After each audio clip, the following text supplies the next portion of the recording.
Chapter 570. What's wrong? Although this was a luxurious single ward, the actual area was not too big. For Yenjuka, who was at the peak of 9th pin, the distance between them was only a matter of one step. When she saw Lu Cheng was stunned, she felt something was wrong. She slid forward to support her husband and asked with concern. Lu Cheng exhaled slowly and organized his thoughts. He didn't try to hide it and said with a bitter smile, "It's probably the after-effects." He described the uncontrollable situation in detail. In the end, he speculated, "Maybe it's because I overexerted myself and my Jindan started to mutate under the dual effects of self-exertion and external attacks. Hence, it started to combine with my Jindan. But in fact, it's an external object. The two contradict each other and reject each other, causing backlash. Just now it was cold, but later it might be high temperature." Previously, when he was bedridden and regained his ability to walk with Ku's help, this situation didn't appear. Today, when he walked a little more and exercised more, it suddenly appeared. Does this mean that the after-effects depend on the body's energy consumption? If so, and I can't completely solve it, doesn't that mean I won't be able to participate in battles in the future? In the fierce battle of fists and feet, the freezing or burning that lasted more than 10 seconds only meant the word failure. Is the after-effects of becoming a disabled martial artist without actual combat ability? Thoughts flashed through Lu Cheng's mind, making him feel heavier and heavier. There's no such thing as Jindan nowadays. Yenjuka subconsciously retorted. But when she thought of her own situation, she fell silent. This was still a blind spot in modern medicine. Congenital deficiency was one of the blind spots. As her thoughts raced through her mind, the girl looked up and added after some deliberation, "That's right. If the after-effects of high temperature and relapses, it might be like what you said." But she pursed her lips and said, "But this is good. When you get the 9 words formula and the complete cultivation manual, you can try to guide the Jindan and slowly digest it. Maybe this will be your opportunity to break through to physical invulnerability." Influenced by his little fairy's optimism, Lu Cheng's heavy heart eased a lot. He nodded thoughtfully and said, "I don't necessarily need to get the 9 words formula. When my body recovers and I can do force concentration, I might be able to digest the Jindan bit by bit." He tried to look confident. Well, the worst-case scenario would be that he would not be able to participate in actual combat, and would have to retire from the martial arts circle. At least he would not be a cripple who had a hard time in daily life, and would not be a burden to Ku and his parents. "That's right." Yenjuka nodded like a chick pecking at grains. Then she thought of something and hurriedly reminded him. "Chung, call Coach Shi and the Dragon King now and tell them about the sequela. Ask them to arrange for you to go to the military base for examination and experiment. See if they can come up with another solution." "Well, there's no rush. What if it was just a coincidence? We'll talk about it after we confirm it." Lu Cheng's thoughts were running wild. He squeezed out a smile and said, "Furthermore, I'm currently in a very weak state. Once I get better, maybe the effects of the sequelae will become weaker and weaker. It won't be a burden anymore." There was definitely a possibility. Many ancient martial arts books recorded that some people suffered from a backlash during training.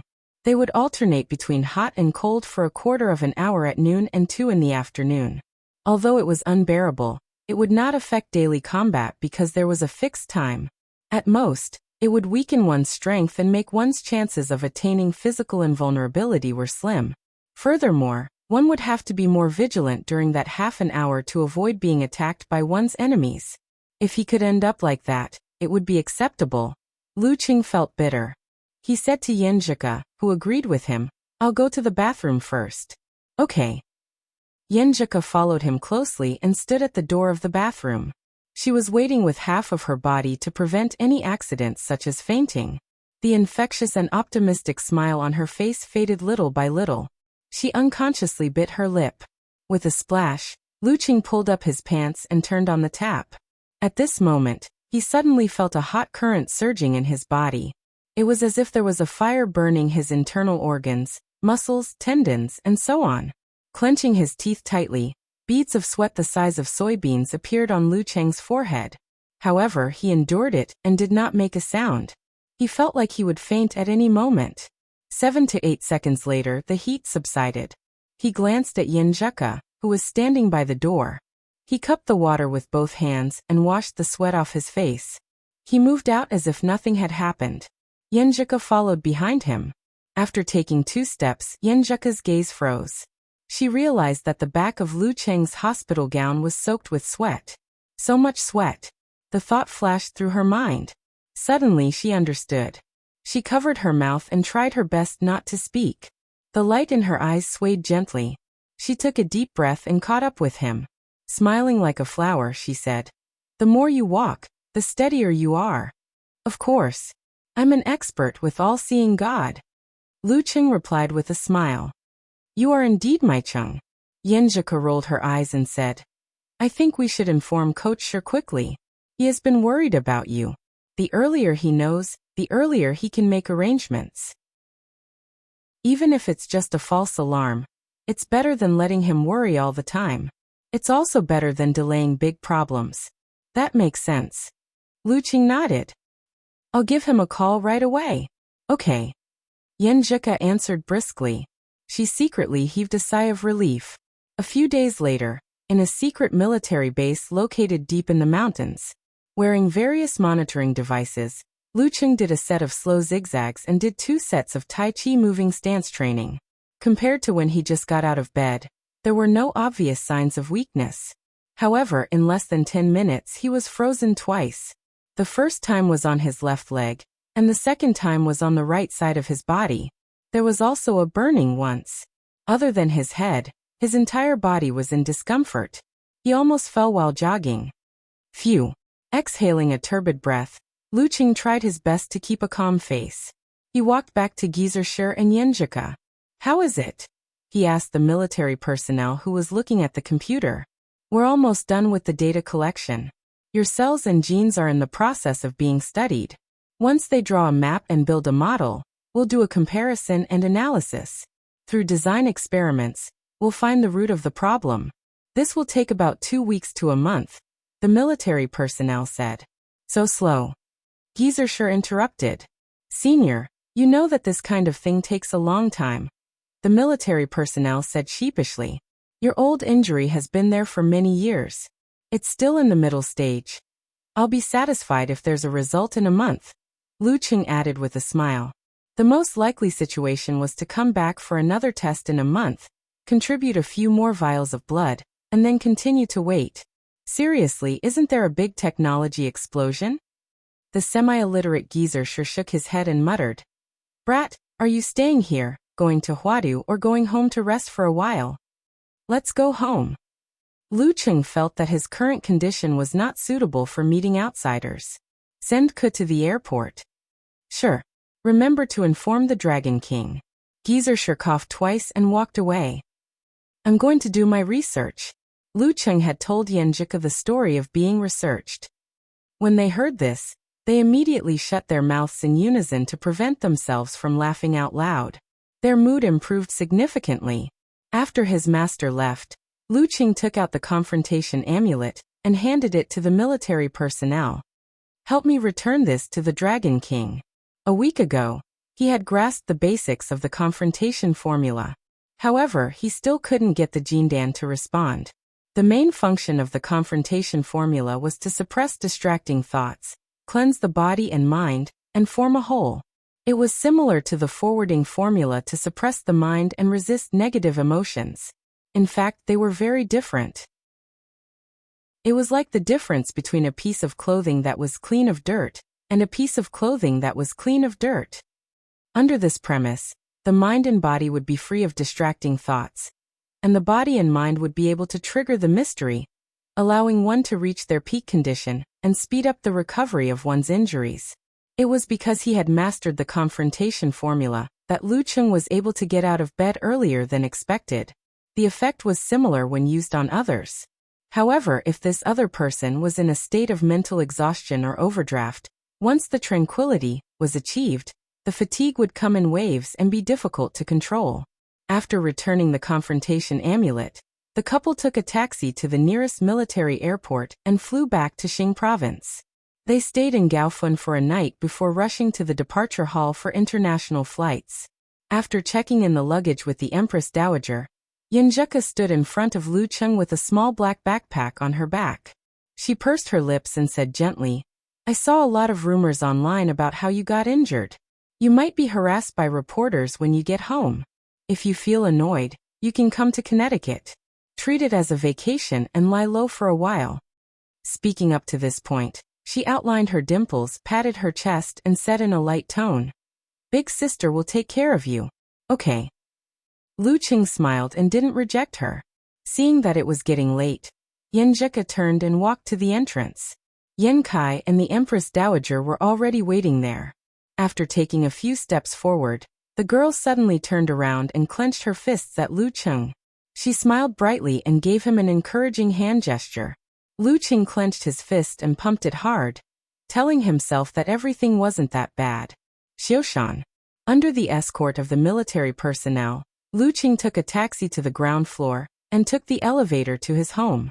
Qi Fang, who had been waiting after receiving the call, heaved a sigh of relief when she saw her son walking freely and looking fine. She wanted to greet the guests for dinner, but they disappeared as soon as they put down Lu Cheng's luggage. "Seriously, why didn't you ask them to help you carry your things on such a hot day?" Qi Fang casually nagged. It was the time of the summer when the tiger was running wild. "They have discipline." Lu Cheng smiled as he entered the house and plopped down on the sofa. "I'll feel at home. As for the luggage, I'll pack it later. Mom won't be able to control herself and help me." He took out his phone and replied to Yenjika's message. Then he browsed Weibo and saw that the news about his injury was getting worse. Some said that he was attacked, some said that he was jealous, some said that he was poisoned by his teammates, and some said that he was disabled after not seeing him for more than 20 days. He browsed the forum again and saw that his fans were worried and restless. Lu Qing suddenly felt guilty. He thought for a while and raised his voice. "Mom, take a video for me later." A video of normal activities. Then he would post it on Weibo to comfort everyone. Chapter 571. What video? For cooking? Qi Fang recalled when they moved. "Mom, you really can't get over it." Lu Qing smiled sheepishly. "Just a casual one." "Then hurry up. I still have to go grocery shopping." "Why did you have to be in such a rush when you called yesterday?" Qi Fang grumbled. "She really does look disgusted." Lu Qing complained inwardly. He got up and walked to the bottom of his calendar. He turned on the camera and switched to the shooting interface. Qi Fang took it and asked hesitantly, "Just press here?" "Yes. Press it after 20 or 30 seconds. Lu Qing reminded her. "Start when I say start." All right. Stop nagging." Qi Fang took 2 steps back and placed her son's image in the center of the phone. In the past, Lu Jisheng had a literary heart and loved to take photos. He always used to borrow his friends' cameras, and Qi Fang also had some basic skills. Because of this, Lu Cheng had several photo albums, including many of his dark history when he was young and ignorant. When their business declined and they had to run around for survival, the old couple finally gave up this hobby. Start. Lu Cheng got into a stance and slowly punched and kicked in front of the calendar. It was natural and elegant. It was much more stylish than the old men and women practicing Tai Chi in the square. He lowered his shoulders and was about to push out with his left hand when he felt a sudden chill in his body. He lost all feeling in his arm, leaving behind only a cold and stiff sensation. Lu Cheng was about to use the realm of encountering gods in the void to control his entire body. He shook his shoulders and pushed his arm out like an external weapon. However, he was a beat too slow. There was an obvious pause. "What's wrong?" Qi Fang asked, puzzled. Lu Cheng quickly put away his restlessness and forced a smile. That posture just now wasn't right. It wasn't aesthetically pleasing. "Mom, let's do it again." "Do it again." "Yo, you're getting more and more gentlemanly." Qi Fang didn't find anything amiss and mocked her son. Be gentlemanly and not warm. This was the most popular saying in Xiushan. "Mom, I'm a famous person now." Lu Cheng lowered his eyes and explained with a smile. After a short break, he repeated 7 or 8 moves. Because he controlled it well and the time was short, He didn't suffer any backlash and successfully finished the recording. After taking back his phone, Lu Qing stood there and watched his mom leave with her grocery cart. When he heard the door close, he let out a long sigh. After a brief discussion, he opened the app, logged into Weibo, and uploaded the video with a caption, "Recuperating." Not long after the post was sent out, it was flooded with comments. Lu Qing saw one reply after another. "It's good that you're fine. Wow, someone's dead. Master Tai Chi? I'm fine. Those people worries for nothing. It's sob sob sob, hug Chow Zi and cry together. Hug Fan Fan and cry out loud. How did you get injured? Don't tell me you were really attacked? It's too fake to say that he was attacked. Which inhuman would dare to guarantee that they could seriously injure Lu Qing? If he's a physical invulnerability expert, he won't just be severely injured." Amidst the heated discussions, the dark clouds hanging over Lu Qing's fans were swept away. Thinking of her son's exaggerated appetite, Qifeng bought a lot of groceries and dragged the cart back downstairs. In the shade of a tree not far away, a reporter wearing a pair of resin glasses was quietly watching. "So much. There aren't many customers coming in today. Did Lu Qing come home? The video he just posted did feel like home. My days of waiting here were not in vain." The reporter was so excited that his pores opened. He felt that he had found a big piece of news. He silently calculated the time. After dark, he followed a resident into the elevator and arrived at the entrance of the building that he had already investigated. Knock, knock, knock. The reporter knocked on the door. "Who is it?" Lu Jisheng, who was watching the news in the living room, opened the security door without looking through the peephole and saw a stranger. "Hello, I'm a reporter from Xing Province Evening News Online. I would like to interview Lu Qing," said the reporter with a smile. Lu Jisheng had only been interviewed by Xioshan's local media in the past year, and participated in topics such as Lu Qing's growth and the family upbringing of the heavenly son of the era. These were all prearranged. Therefore, he was inexperienced in such matters.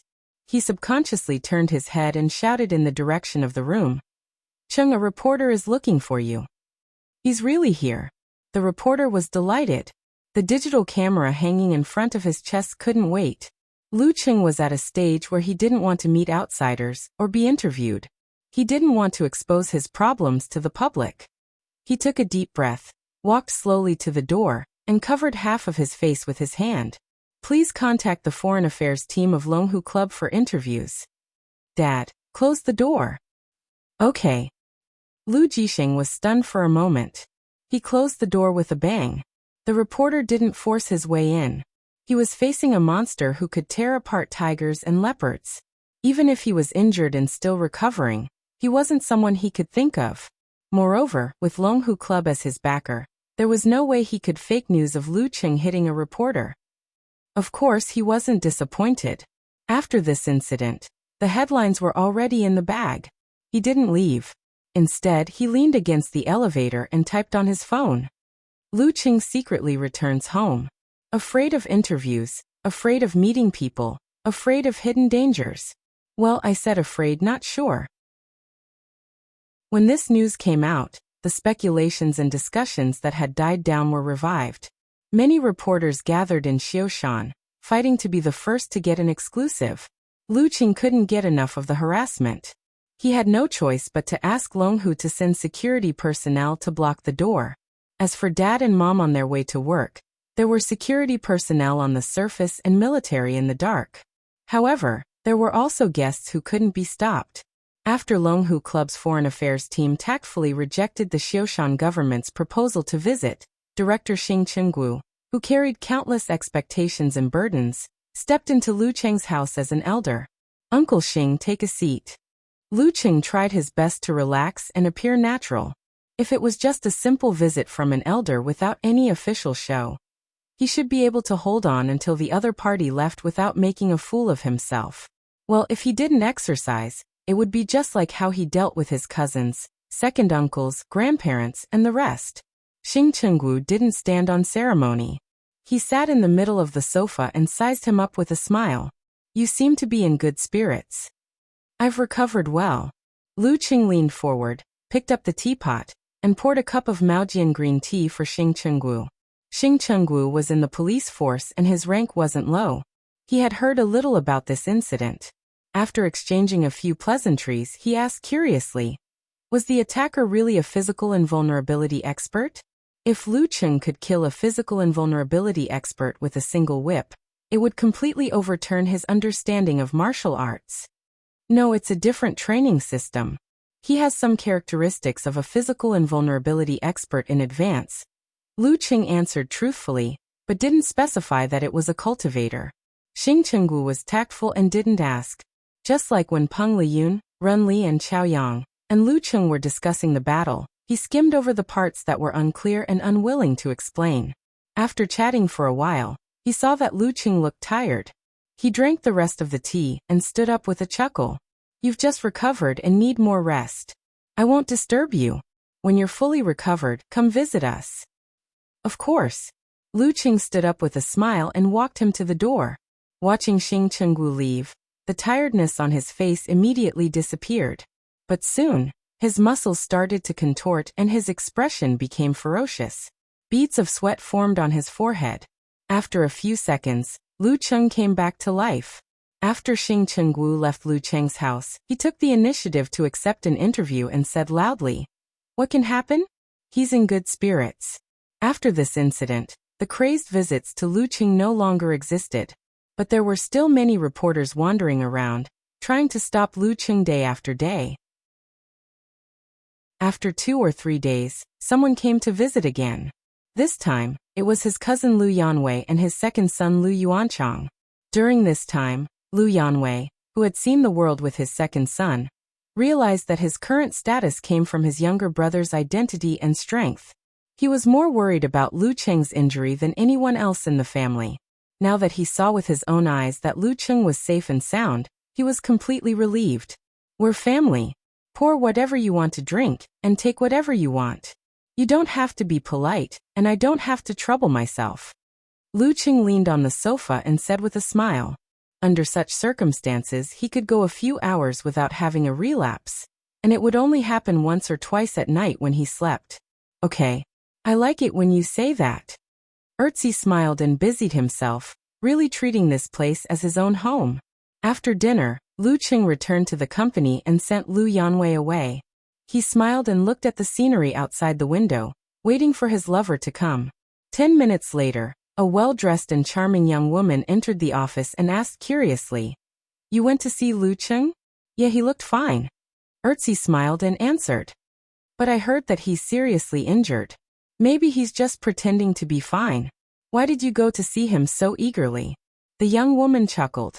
Erzi smiled and said, "Even if he has no hope of reaching physical invulnerability in the future, he's still an inhuman mighty one, a big shot with the support of Ice God Sect and Longhu Club.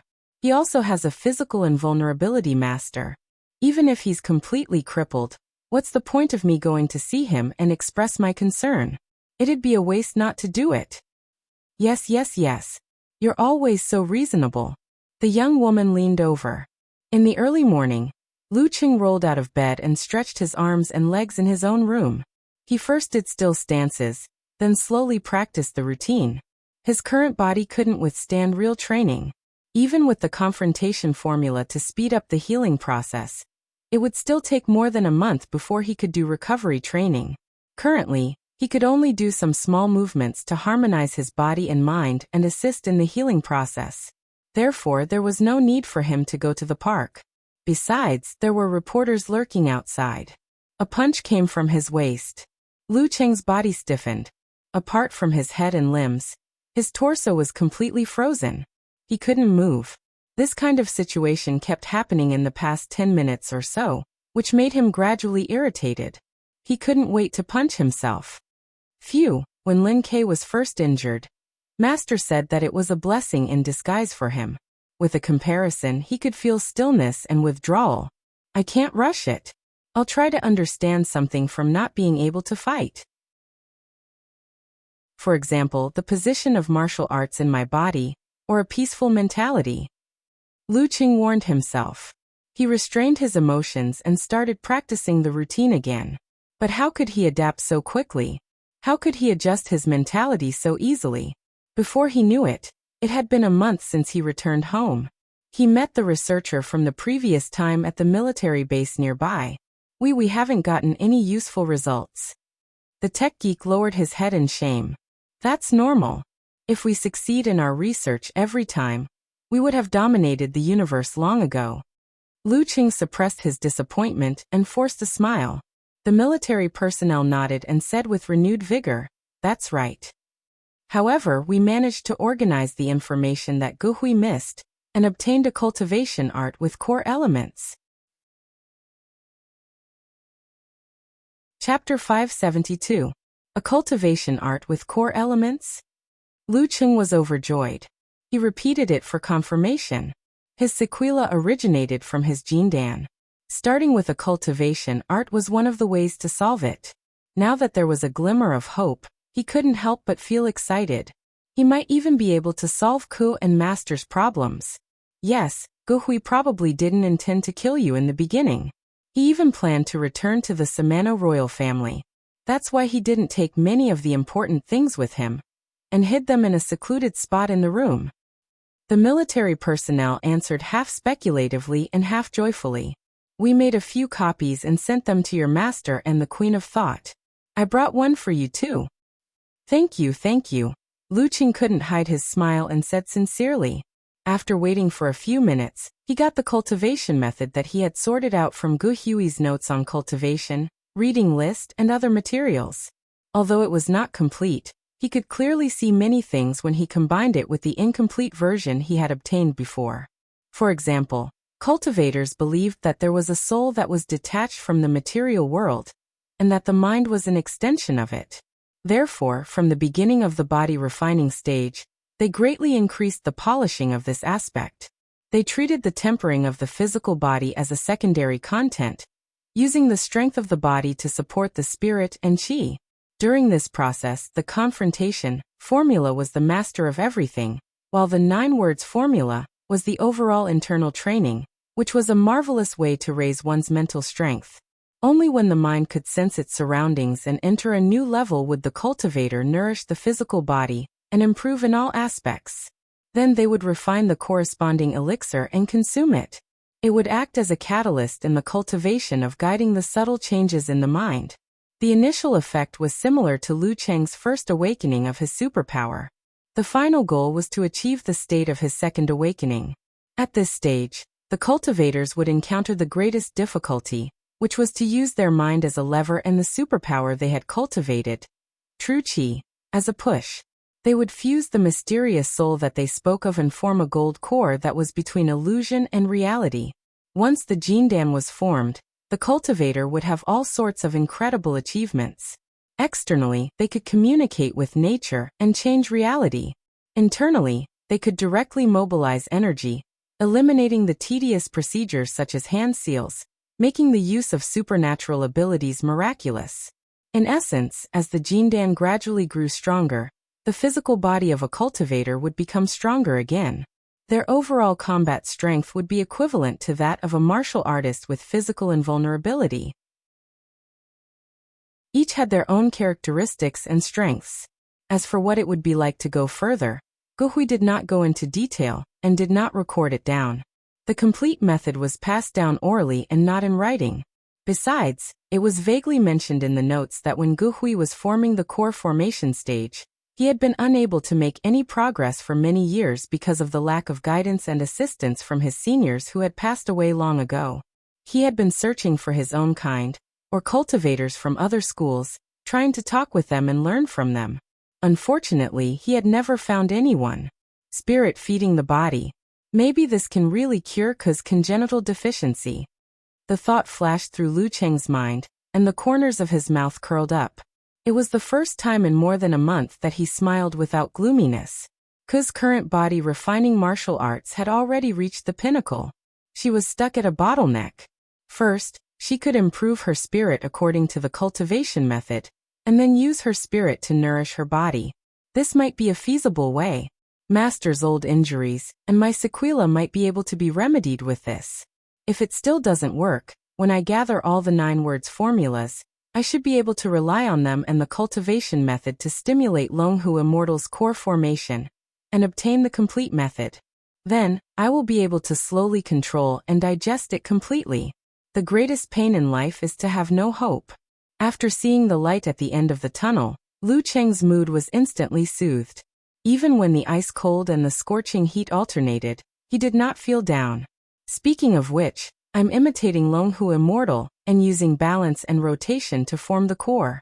This is already different from normal martial arts. As for how to achieve physical invulnerability in the future, I've always had doubts in my heart. I feel that it might not work if I rely on the cultivation method of the past. Coincidentally, I'm currently at a low point, and now that I've obtained the core cultivation method, I should calm down and mix the two and find my own unique path. Once his emotions were at peace, Lu Cheng's thoughts ran wild, and he actually felt a little smug. Of course, he was very clear that all of this was his expectations for the best. Reality might not be so perfect, but if he didn't try, how would he know it would not work? Do your best and follow your destiny. Thinking of this, he took out his phone and called his master first. Hey brat, have you seen Ge Hui's cultivation method? Geezer sure gulped down a mouthful of wine. He was the first to report that the military had not found any results for the time being. Lu Cheng chuckled and said, I saw it, and it corroborated with the incomplete version I obtained from Longhu Immortal's Jin Dan. Master, I think that the cultivation method of spirit nourishing the body should have some effect on you. Brat, do you think I'm blind? This old man has eaten more salt than you have eaten rice, and I noticed this as soon as I got it. Do I need you to remind me? Comrade Shi Jiangwo replied in a bad mood. I just want to respect my master. Lu Cheng's mouth twitched, and he did not know how to answer for a moment. Geezer Shi coughed twice and said, I've seen it, and the cultivation method alone won't be very effective. The cultivation method is linked from beginning to end, so you have to practice the beginning part of the cultivation method to temper the body as well, so that the body and mind can be coordinated and laid a good foundation for the subsequent cultivation method. Brat, don't neglect this. Also, what Longhu Immortal's incomplete version? Send it to my mailbox later. Yes, master. Lu Cheng felt warm in his heart. After hanging up the phone, he sent a message to Yenjika and told her about getting the core cultivation method. At the end of the message, he said, I'm thinking of coming to Connecticut in a few days and signing a 2-month contract. I'll stay at home until your winter break. My parents will find out sooner or later, and we can study the problem of spirit nourishing the body together. Besides, it was also to avoid the pack of hungry reporters. I'm looking forward to it. Yenjika replied with an expression of sitting obediently. Without waiting for Lu Cheng to reply, she sighed and covered her face in shame. It's over. The pure me has been completely tainted by you. I knew it was referring to the cultivation method, but when I saw the word spirit nourishing the body, the first thing that came to my mind was spirit nourishing the body. Seeing that Lu Cheng had hope of recovery, her mood turned for the better. Cough, you can also have a double meaning. Lu Cheng's mind seemed to have woken up from hibernation. It was no longer so gloomy, and it was much more lively. You'd better take a good rest. We'll talk about it again when you can officially temper yourself. Yenjika emphasized. Lu Cheng replied with an expression of salute. Yes, Coach Yen. 3 days later, the flight from Gaofen landed at Orion Airport in Connecticut. Lu Cheng and Yenjika walked hand in hand to the car park, where Aunt Du was waiting. While walking, Yenjika listened to the changes in her husband's body. Once she noticed that he was in a state of freezing or burning, she immediately stopped, turned her head, and pretended to talk to him. It was difficult for outsiders to notice anything unusual, and no one would look at them. This consideration from her made Lu Cheng's hidden worries disappear, and his heart was filled with warmth. I'm used to it now, and it's not as unbearable as before. Even if the path of cultivation doesn't work, I might be able to become immune to it in the future. Lu Cheng joked. Yenjika was stunned for a moment and blurted out, Don't talk nonsense. You can't curse yourself. She hurriedly spat a few times. Ba ba ba, child's words carry no harm. Let the wind blow it away. Ka seems to be more nervous than me. Lu Cheng, who could already find joy in the midst of suffering, decided not to do so again. After walking for a while, the two met Aunt Du and got into the car. At this moment, Lu Cheng's phone received a message from Smith, the fallen Spider-Man. I haven't seen you for a few months, and I actually miss you a little. Recently, the internet has been discussing your injuries. You seem to be doing well? My recovery is better than expected, but if I want to participate in combat, I'll need about 2 more months, Lu Cheng answered truthfully. Very good. Also, congratulations, your danger level has been temporarily lowered, and you don't need our 24-hour surveillance anymore. However, I will still follow you. The higher-ups have given me a mission to observe your recovery and any hidden problems, and to gather information to assess your future potential, Smith shrugged and typed. Lu Cheng thought for about 10 seconds and replied, then you will come into contact with new things during this period. What? Smith, who was originally relaxed, suddenly felt nervous, and his hair stood on end. It was just like the first few times he saw Lu Cheng enter the country, and was afraid that he would cause something big again. Is it too late for me to say MMP? Lu Cheng chuckled and said, don't worry, it's good for you. He pressed send and put down the phone. He didn't avoid Aunt Du, who was driving, and turned to ask his fairy. After the spirit nourishes the body, you can logically switch to the path of cultivation, or you can stop here and experience the taste of withdraw, force concentration, and continue martial arts. Which do you want to choose? Yenjika pursed her lips, rolled her eyes, and paused for a few words. If it works, I still prefer martial arts. Seriously, Cheng, I don't even know if this method will work. Yes, but you have to be mentally prepared. The early stages of cultivation are relatively difficult, especially the part where the spirit nourishes the body. Lu Cheng reminded her. I've been here for so many years, and I don't mind waiting for a few more years, Yenjika said with a faint smile. Oh right, did the martial arts club members succeed in meditation? Lu Cheng changed the topic. The girl thought seriously and replied. I didn't go after that, but from the looks of George and Wilton, they didn't seem to have entered. Why are you asking this? Lu Cheng chuckled and answered. Looking for a few willing test subjects to explore the fusion of martial arts and cultivation, and to lay a solid foundation for my future path.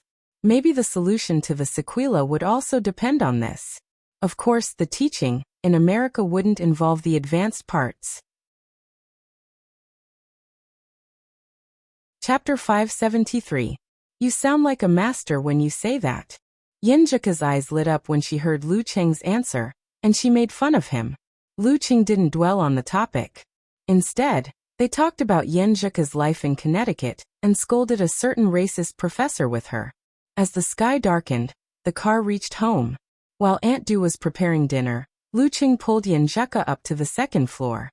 He took out the copy of Gu Hui's cultivation manual from his backpack and instructed her solemnly. First, read through the first part, then visualize the confrontation formula to subdue the distracting thoughts. Then, train your mind according to the manual, and complete the specific training of the body. Cultivation had its own body training manual. External training was similar to martial arts, but internal training relied on the mind and visualization. Yenjika nodded and took the manual. She sat by the bed and read it seriously, asking Lu Cheng for guidance from time to time. After a long while, she kicked off her slippers, crossed her legs, and faced the sky. In her mind, she visualized the ancient confrontation formula that she had just grasped not long ago. She felt all her thoughts return to normal, and her mind and body were pure and clear. Based on this foundation, she followed the manual described in Lu Cheng's advice. She lowered the fire in her heart, thickened her kidneys, and harmonized her 5 viscera and 6 bowels. She used this to temper and nourish her mind to the limit. She changed her visualization, and used her mind to guide the 5 elements in her body to strengthen her body. After more than 20 minutes, she opened her eyes.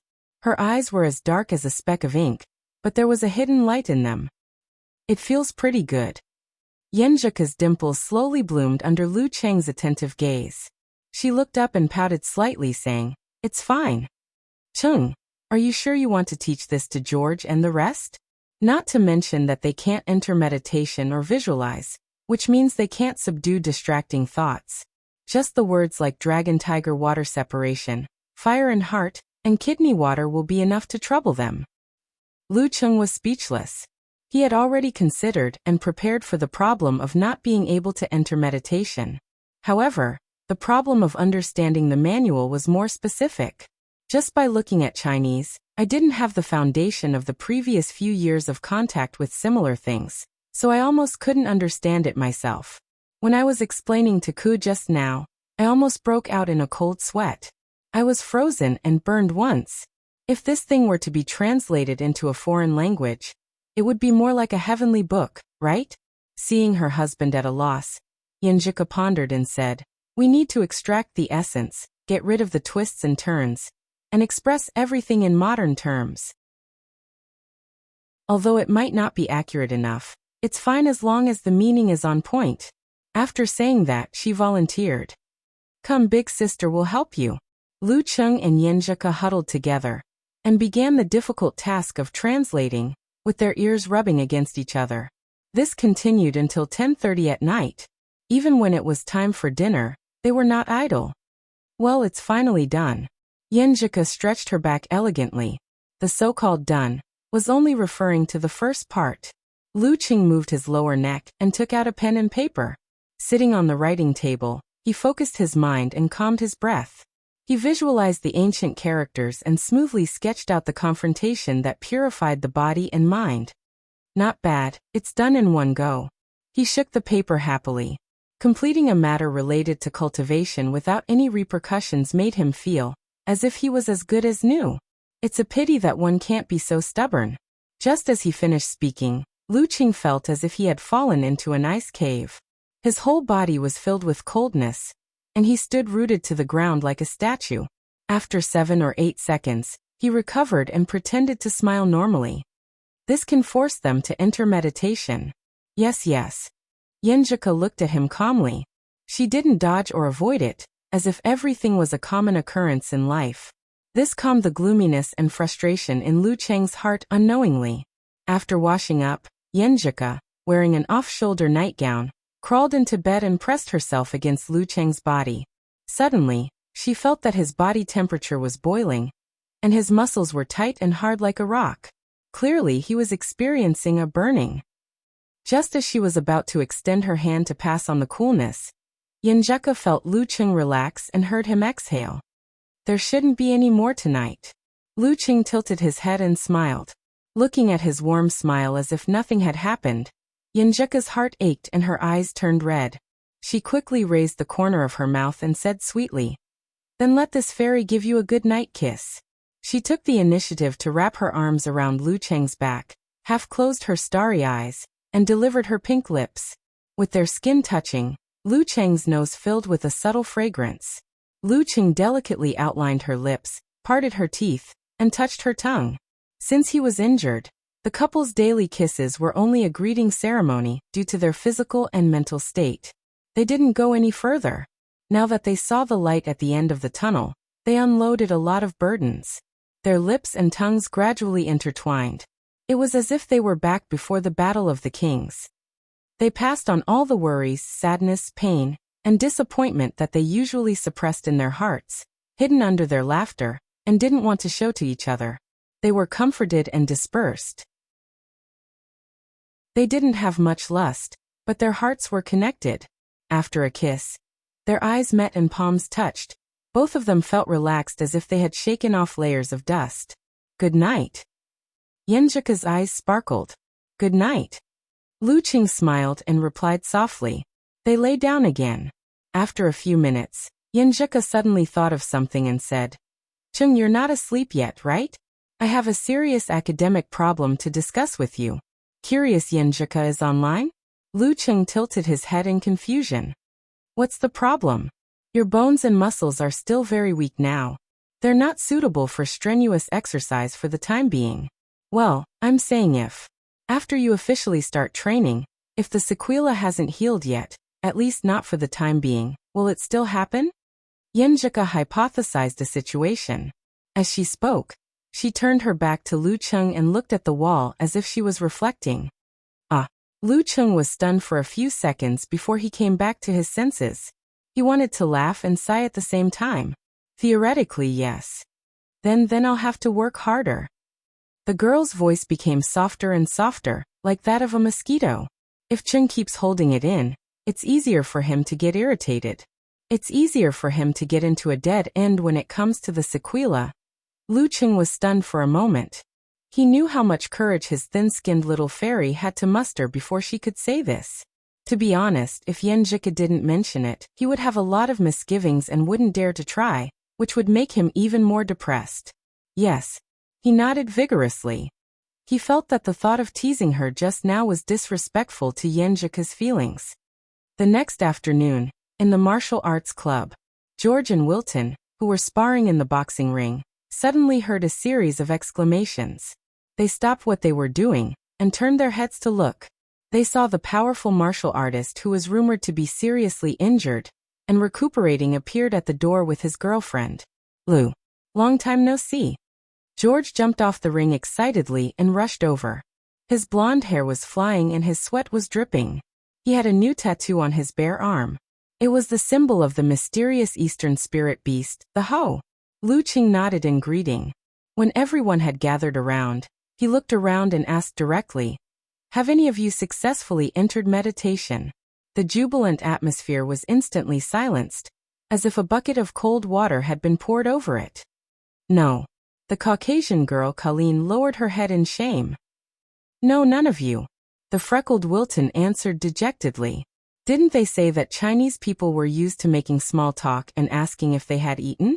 Why did Lu hurt everyone the moment he opened his mouth?" "None of you." Lu Qing nodded slowly and went straight to the point. "I've learned a new technique that I want to combine with my original martial arts. However, I'm no longer at that stage, so I don't dare to try anything too profound for fear of harming my body. Do you want to learn?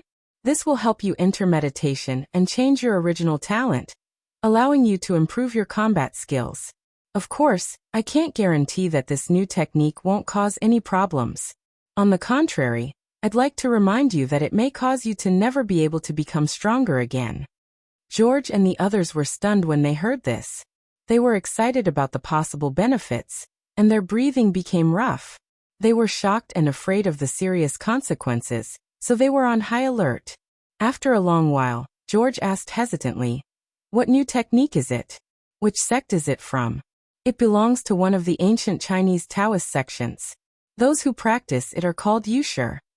Lu Qing briefly explained. Wilton, Colleen, and the rest looked at each other, unable to make up their minds. After a few minutes, George gritted his teeth and stood up. "I'm willing to give it a try." After shouting this sentence, he turned to look at the club members and said loudly, "Let's go. Do you think it's possible for you to become stronger? Do you think you still have hope? Whether it's the combat of the various sects or the Chinese martial arts, we can't even get started. It can't get any worse than this. Maybe there will be a miracle?" After George's encouragement, Wilton and the rest no longer hesitated and joined in. Lu Qing nodded slightly and gestured for Yan Zhika to unfold the confrontation character. Everyone in the martial arts club stared at it and sat cross-legged. Under the influence of the charm, Colleen, the Caucasian girl, gradually felt her mind relax. It was just like when she was observing the gemstones when she was learning how to fight. She felt calmer, as though she wasn't thinking about anything. How magical! As soon as she thought of this, she almost withdrew from this wonderful feeling. Unlike before, Lu Qing didn't let them experience anything. Instead, he spoke rhythmically with a deep voice, guiding them to suppress their distracting thoughts. In the parking lot outside the martial arts club, Smith wore his headphones and listened to the teaching. Imagine that there's a pool of water in your kidneys. Imagine that there's a flame burning in your heart. It's not real. As he listened, Smith slowly became lost. He subconsciously spoke in fluent Chinese. What the hell? Chapter 574. The lungs are breathing organs. When inhaling, it means to hide and bury deeply. When exhaling, it reveals its sharpness. We can see it as metal. It can be buried underground as a mineral. There are also times when it is sharpened and shines brilliantly. In the ancient Chinese view of the 5 elements, Metal breathes water and water nourishes life. The oxygen in the lungs eventually melts into the blood and is carried to various parts of the body to nourish metabolism. What is blood? It's water. Isn't this the actual meaning of metal breathes water? Lu Cheng's explanation of the cultivation techniques had not only imprecise translations, but also self-modifications. Since the development of martial arts, the original correspondence of the 5 elements had been adjusted according to modern anatomical findings and modern medical viewpoints. The useful parts had been fed back and opened up many blind spots in science and technology. This was also the source of continuous innovation and improvement of internal training techniques in the past 100 years. It was also proof that the present was better than the past. What Lu Cheng wanted to do was to blend cultivation and martial arts and walk a path that was different from the two. Naturally, he couldn't copy Ge Hui's techniques in his experiment. Other than helping George, Wilton and the rest, it would be of no use to him. He combined the newest concepts of internal training with martial arts and made improvements to the cultivation techniques. During this process, he mixed in the ideas he learned from the information explosion era. Just like when he first formed his dam through balanced rotation, he didn't imitate the original Longhu Immortal. Instead, he made a new one using the astronomical universe as a blueprint and had a different meaning. Regarding this, he couldn't help but thank modern education and university life. This gave him a solid foundation for self-learning, broadened his horizons, and the ability to think logically. He was different from those martial artists who only received basic quality education in martial arts schools and sections. The internal training techniques he taught now had obvious personal characteristics. They could be considered as Lu's 5 elements. All living things seek energy, and all humans seek the light. This was the most basic biological law. Without the light and heat from the huge fireball known as the sun, even races that liked the dark would have their energy depleted and fall into absolute coldness and silence. In the human body, warm blood gushed out from the heart. It was the source of life. In the overall structure of the human body, its position was equivalent to the sun. It was fire. Fire was the beginning of civilization and the source of life. Water not only referred to the kidneys, but also included the body fluids in the entire circulatory system. The kidneys symbolized the cleansing, decontamination, and erasing side of water. The wood cleans the air, and the liver cleans the human body. Both sides work together to solidify energy, complete degradation, and store it. The spleen was usually deep, burying old age, nurturing blood, and filtering all kinds of things, like thick earth. Of course, Lu Cheng didn't have absolute confidence in the improvements he had made. He believed that there would definitely be problems. That was why he first found a group of voluntary lab rats to experiment on. Every day, he would check their bodies with his auditory skill and monitor for changes so that he could correct and adjust them in time. During the teaching, he would occasionally be frozen and burned, and he would disguise such abnormalities as the appearance of thinking. It was only when the first lesson was coming to an end that he put away the illustration of the confrontation formula and got Heroine Yen to demonstrate the training routine of the 24 blizzard strikes to George, Colleen, and the rest who had regained consciousness. What on earth are you teaching? Lu Cheng's phone had already received a message from Smith. You don't have to understand. Just do as you're told, he replied with a smile. Smith wiped the cold sweat off his forehead. That's what all the cult leaders say. If you're interested, you can go to the Chinese internet and search for cultivation. Oh right, don't search for immortal cultivation. It will mislead you into staying up all night. Lu Cheng kindly reminded him to prevent foreigners who didn't know the truth from getting into trouble. More than a month later, in the couple's bedroom in the northern district of Connecticut. How's it going? Lu Cheng looked at Yen Zheka, who was sitting cross-legged beside the bed and had just finished her internal training. He watched as she slowly opened her eyes. Little Fairy has mastered the first part of the cultivation technique. Yenjika's beautiful and lively eyes looked up as she pondered and said, My spirit has indeed improved and become more resilient than before. However, I'm still far from being able to nourish my body.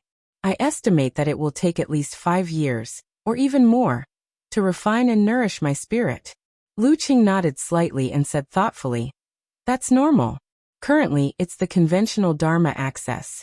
As for the Longhu Immortal, the core and most effective way to temper the spirit is the 9 words formula. If you can gather all of them, you might be able to start nourishing your body within a year. Yes. Yenjika undid her ponytail and let her beautiful hair fall like a waterfall. She bit her lip for a second and said happily, "After my spirit improved, my body seems to have changed a little. I feel that nourishing my innate body might really be effective." "What changes?" Lu Qing asked curiously. Yenjika pointed to the part of her forehead covered by her slanted bangs, and then pointed to her back. "I had a few pimples before and they left a mark. I thought that I would need to take care of them for a while, and that they would disappear before the new year. However, they faded very quickly this month. In the past few days they even showed signs of speeding up. Whoosh, they were gone." During the days when Lu Qing was injured, she was worried and sad. So many emotions had accumulated in her heart that her skin, which didn't have many pimples, started to swell in different places. "Not bad. Maybe you can use this to develop the female beauty maintenance technique in the future." Lu Qing chuckled and praised. "Then you'll be financially independent soon." Yenjika smiled and said with her sweet dimples, "How about you? How's the effect of nourishing your body?" Lu Qing had long reached the realm of all-seeing God. His spirit was abnormally strong and had surpassed the minimum requirement of nourishing the body by many times. During this period, he had been experimenting step by step. My body is inhuman. My nourishment has only improved a little. It has no effect on suppressing the freezing and burning effects. Moreover, I suspect that the aftereffects are rooted in the body. It's not something that can be resisted, immune or adapted to just because the body is stronger." Lu Qing pondered for a few seconds and answered honestly, "Looks like this path won't work. The focus should be on combining the 9 words formula and the martial arts of cultivation." He spoke calmly and without any dejection or disappointment in his eyes. When Yenjika heard the first part, she was still worried that she had started an unpleasant topic. However, when Lu Qing finished his answer, she couldn't help but say in a deep and gentle voice, "Chung, I feel that you've become more mature." He had a charm that stood firm despite the vicissitudes of life. Thinking of this, Yenjika waved her hand and said, "Kid, your temperament has grown again." "Hey, what kind of address is that?" Lu Qing was amused. "This is the tone of a coach." Yenjika raised her chin proudly. "That's how Coach sure is like." Lu Qing smiled and shook his head. He examined himself and changed the topic. "However, with the nourishment of my spirit, my healing speed has increased again. Next week, I should be able to attempt force concentration and undergo restorative training. Congratulations. Yenjika smiled like a flower, her radiance illuminating the room. Lu Qing chuckled and said, "When the time comes, someone made a promise." "What did you promise?" Yenjika's eyes widened innocently. She raised her voice and said, "I didn't promise anything." In the blink of an eye, it was Monday afternoon again. When Lu Qing and Yenjika stepped into the martial arts club, their vision blurred. They almost suspected that they had come to the wrong place. In front of them stood a group of people dressed strangely. However, some of them had blonde hair while others had blue eyes. The contrast between the two made them look very strange. "Crooked Taoist?" Lu Qing asked curiously. "Are you guys at a masquerade party?" He almost blurted out the word cosplay. "No Lu, no coach, I've successfully entered meditation." George, who had blonde hair and blue eyes and tattoos that extended to the back of his hand, shouted excitedly. "I think I should be a beginner Taoist. I've done a lot of research and custom-made my own outfit. I'm very proud of it. It's unique, powerful, and mysterious." He was very excited and rambled on. However, Lu Qing understood the main point. After a month of repeated attempts by using the confrontation formula and subduing distracting thoughts, George had finally entered meditation on his own. He had taken a solid step forward. Of course, such people who relied on external forces were definitely inferior to those who practiced it on their own. Their foundation was weaker, and it would be more difficult for them to advance further in the future. However, to Lu Qing, if there was a Dan equilibrium expert among all the students present, he would have achieved his goal. He would have solidified the foundation of the fusion of cultivation and martial arts. I've entered meditation too. I'm also a Taoist. The white girl Colleen was so excited that she almost kissed Lu Cheng. However, she was stopped by Yin Zhika, who knew their habits. We'll become Taoist too.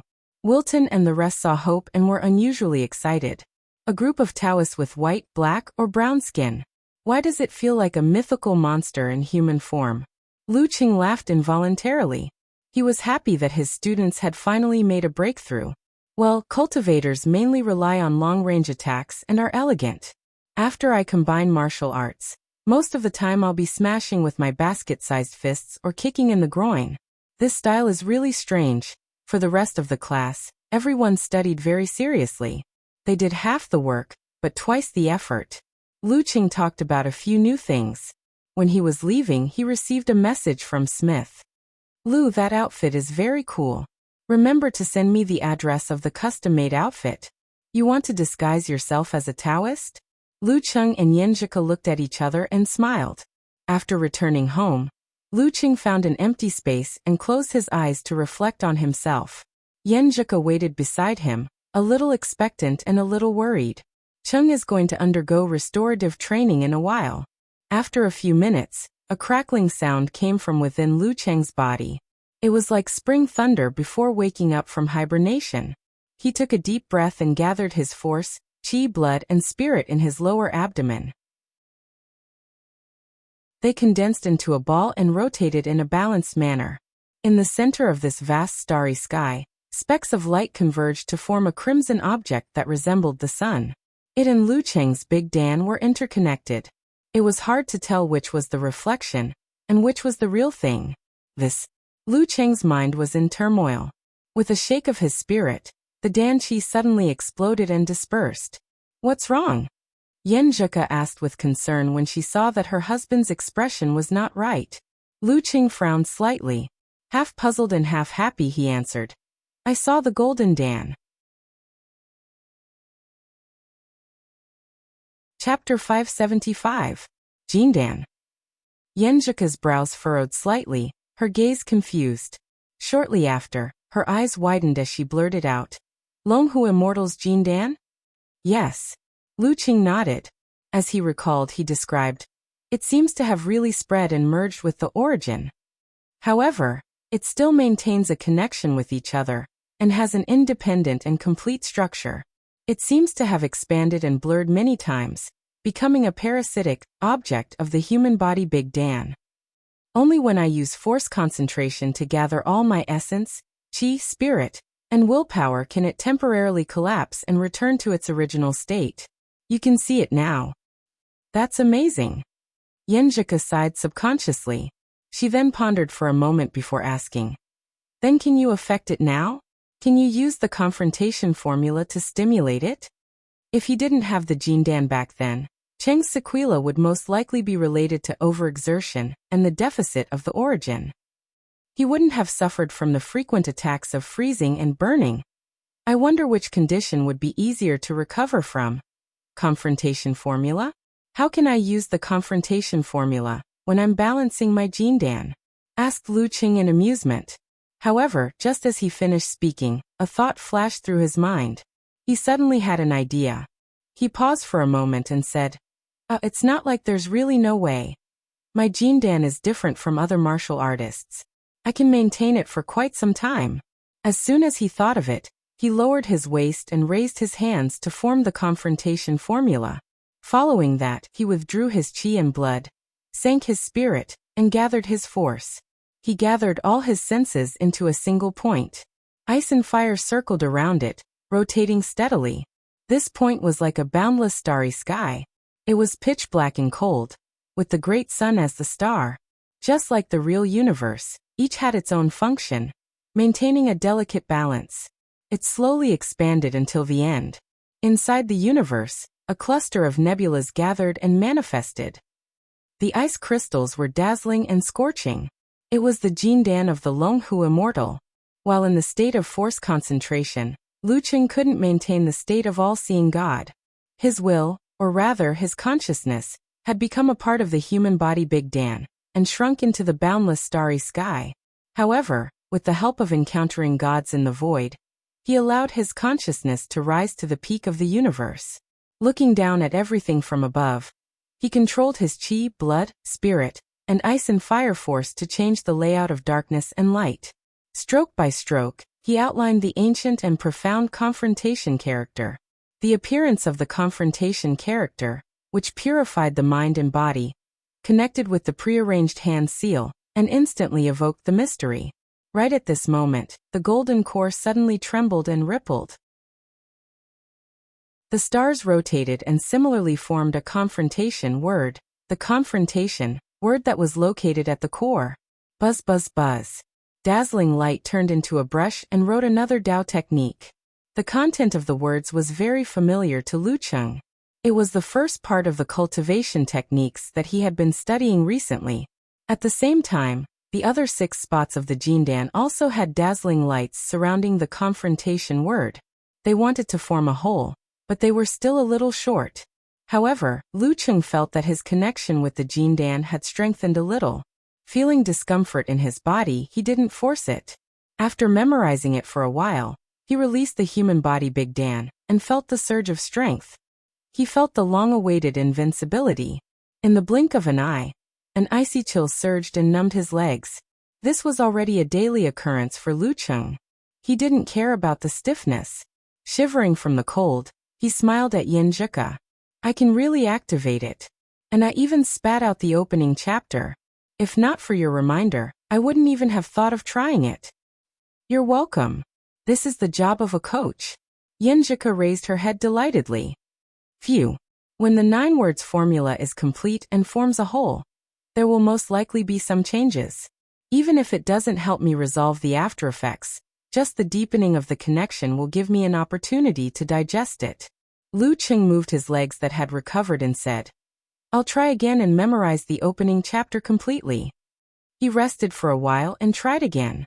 With the help of Little Fairy, he gradually replicated the opening chapter of the Longhu Immortal's original version of the technique. It's a little different from the one I got from Gu Hui. Yin Zhika pressed her right index finger to her lower lip. She was half puzzled and half guessing. That's normal. Martial arts have been improving for so many years. Cultivators don't have to take the words of their predecessors as a reference that can never be wrong. Lu Cheng chuckled. I feel like you're insulting someone. The girl pursed her lips and smiled. Lu Cheng thought for a few seconds and said, Let's study it later and see what's different. Think about the meaning and logic of such a change. Maybe we can understand something by analogy. Okay. Yin Zhika nodded obediently. Immediately after, she asked with dimples, Why not now? I have to temper my Emperor Yin force and Ice Spirit force. At the same time, I have to do some data collection to see if I can find a pattern. Lu Cheng didn't hide his thoughts. What pattern? Yin Zhika was confused. Lu Cheng paused and said, I've been recording all this time to see if there's a correlation between the frozen or burning parts and the way and position of my movements. Even if I find a solution to this after effect, it might take a year and a half to completely eliminate it. During such a long time, I can't guarantee that there won't be any accidents. Therefore, I want to do my best to recover some of my combat strength in advance. Cuckoo, think about it. If I can figure out the pattern and determine how many times the Ice Spirit force will cause the cold backlash, and how many times the Emperor Yin force will cause the burning effect, and where it will affect. Is it the hands, the feet, or half of the body? Then I can design and control it in advance to avoid triggering the hindrance of the whole body. I can use the parts affected by the sequela as external weapons and change the way I fight. This way, even if I face an opponent of the same level, I won't be insta-killed, and I won't be bullied when I'm down. Yin Zhika listened to Lu Cheng's tireless description of his after effects and the countermeasures he planned to make without any negative emotions. He was methodical, gentle and calm. Suddenly, she felt that her Cheng had become a real man, from his body to his heart. In the face of danger and setbacks, he didn't cover his eyes with anger, and didn't cover his heart with fear. He carried the responsibility and moved forward steadily like a rock. Her eyes deepened and gradually brightened. She watched as Lu Cheng set up his stance and struck out with force. Sometimes it was interrupted by the cold backlash, and sometimes it was tightened by the burning effect, but he never stopped. Beads of sweat rolled down his face. Lu Cheng had just recovered and didn't dare to practice too much. He stopped his moves and exhaled. Ice Spirit Force will cause the burning effect twice, and Emperor Yen Force will cause the freezing effect twice. If I use them alternately, I can last a total of 4 times. The final force will be the standard, but the effect will spread throughout the whole body. This is a normal punch and kick. I'll try it tomorrow and see how it works with the Fire Sect and Ice Sect dance stage secret arts. If I don't use force, I can't find the pattern yet. Yenjika pursed her lips and smiled faintly. It feels like a qualitative or quantitative experiment. Actually, it's more or less the same. Lu Cheng recovered from the burning pain of his flesh and blood. He smiled and walked into the house to wash his body. It was just 4 o'clock and the sky was bright. It was still early for dinner. The couple retreated into the bedroom and began to compare the opening chapter left by Longhu Immortal with Gu Hui's cultivation method. They discussed the principles behind every improvement.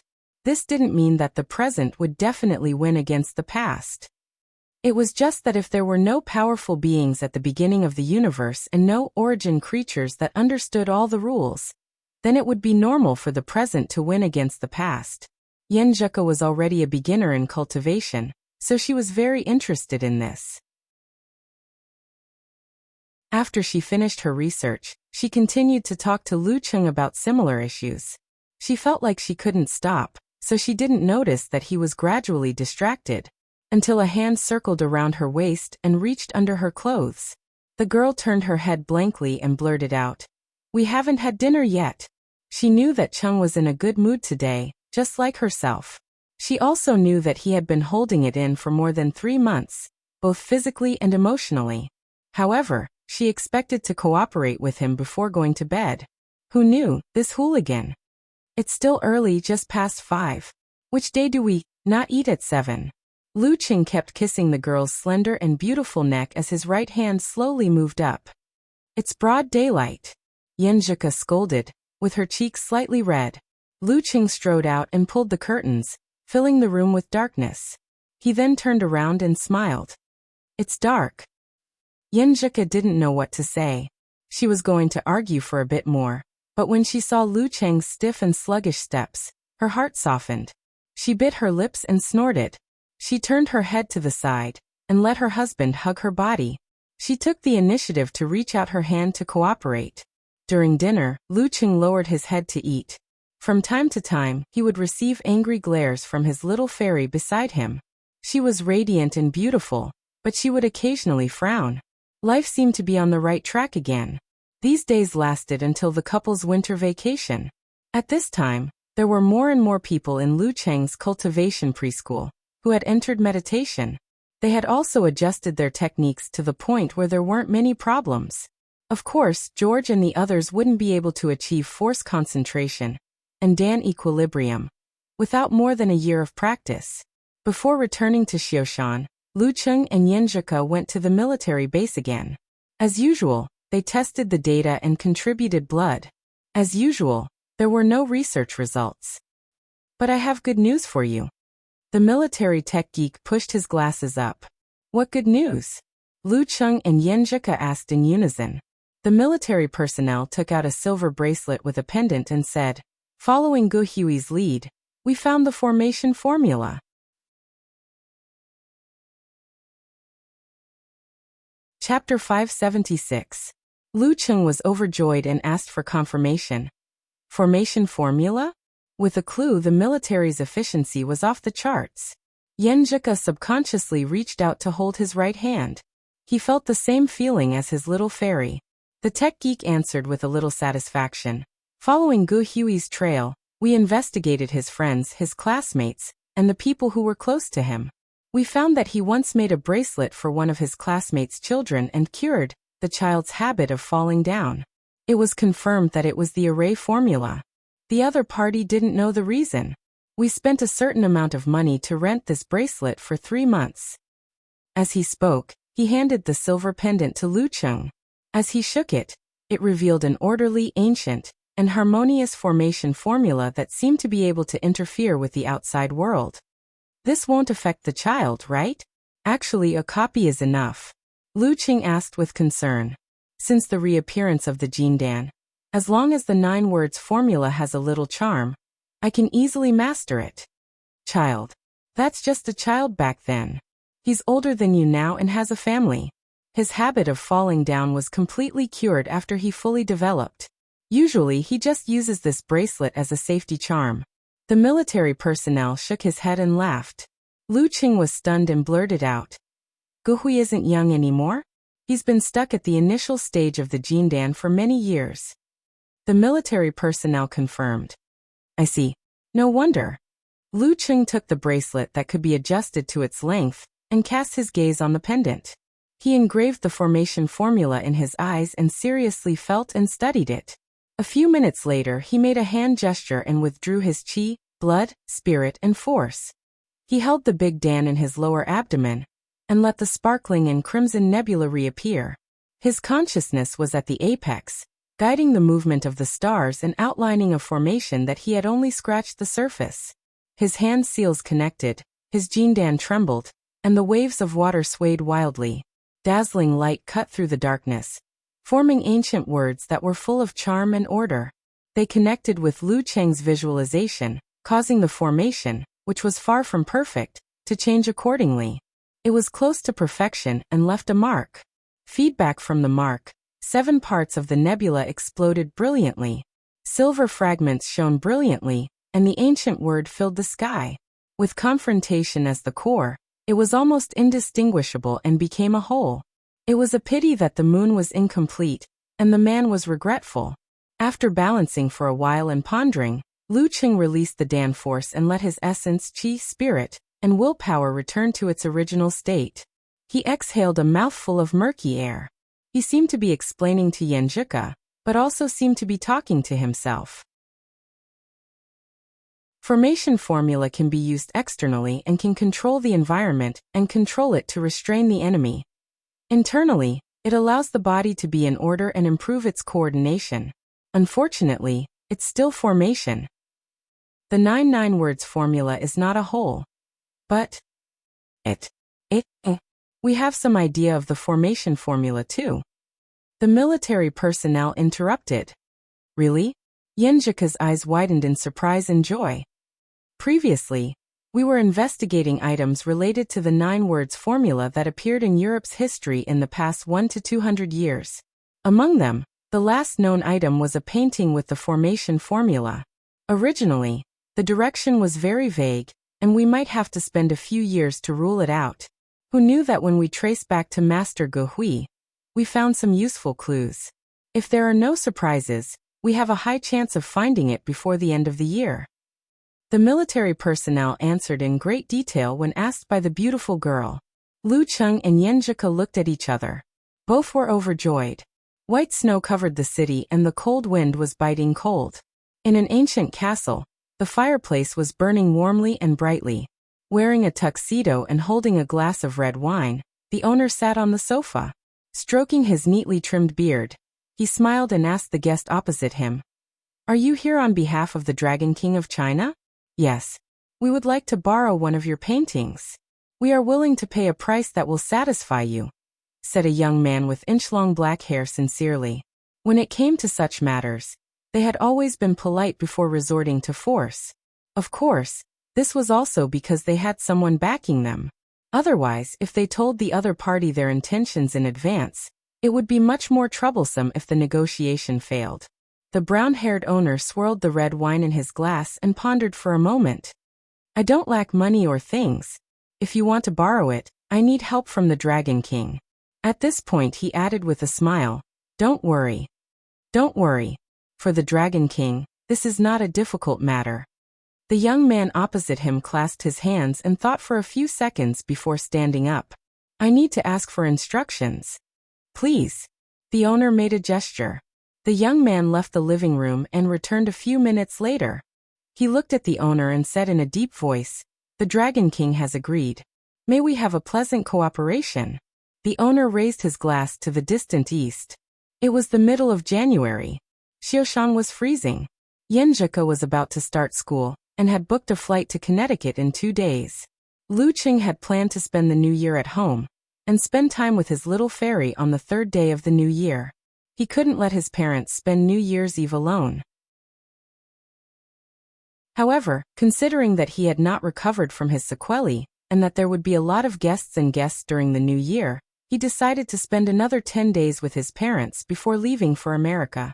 Just as the couple was discussing their plans for the rest of the days, whether to have lunch at Lu's house and visit Yan's house in the afternoon, or to book a private room at the hotel restaurant for a reunion, Lu Cheng's phone suddenly rang. It was from Shi Jiangwo. "Hello, master?" Lu Qing answered the call expectantly. Geezer Shi said heroically, "Brat, come to the nearest military base. Someone will pick you up." "Oh, I forgot to tell you. The Dragon King has gotten the dequeuing formula." "Yes. Okay." Lu Cheng replied in surprise. Yanjika had been listening attentively. Hearing this, she was excited and her eyes sparkled like stars. She didn't expect the 9 words formula to be collected so quickly. With a clue, the huge national machinery started working. It was much more powerful than individual effort. Lu Qing took a deep breath and extended his right hand to his little fairy. "Let's go. Let's go." The girl held her husband's hand with a beautiful smile. Not mentioning the phone call, asking for leave, or the long journey, the young couple entered the deep and spacious mountain base in the military car. They saw heavily armed guards, elites with extraordinary skills, and Geezer Shi sitting in the researcher's office with his legs crossed. "Collecting the 9 words formula is really good. The effect of my body's reverse nourishment was only average at first, but now it's getting stronger by the day. Even if it can't be cured in the end, I'm sure I can live for another 10 years. If this goes on and other research results come in, maybe my old injury won't have completely relapsed by the time I die of old age." Shi Jiangwo said happily. Lu Qing blurted out happily and excitedly, "That's good. That's good." Geezer Shi stood up slowly and picked up a painting on the table. "Remember to thank the Dragon King when you get back. TSK, he's a golden signboard now." "Yes, master." Lu Qing took it eagerly. With a shake of his hand, he unrolled the painting. A huge dequeuing character appeared. It felt like layers and layers were stacked on top of each other. Lu Qing turned his head and smiled at Yanjika. Then he looked back and focused on comprehending the charm.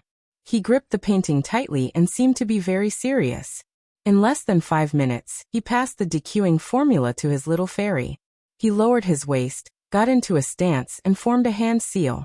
His chi and blood contracted, and all kinds of feelings gathered. A miniature universe was formed in Lu Cheng's lower abdomen. The cold was the background of darkness, and the heat was the heavy light. The Jindan appeared again, just like many times before.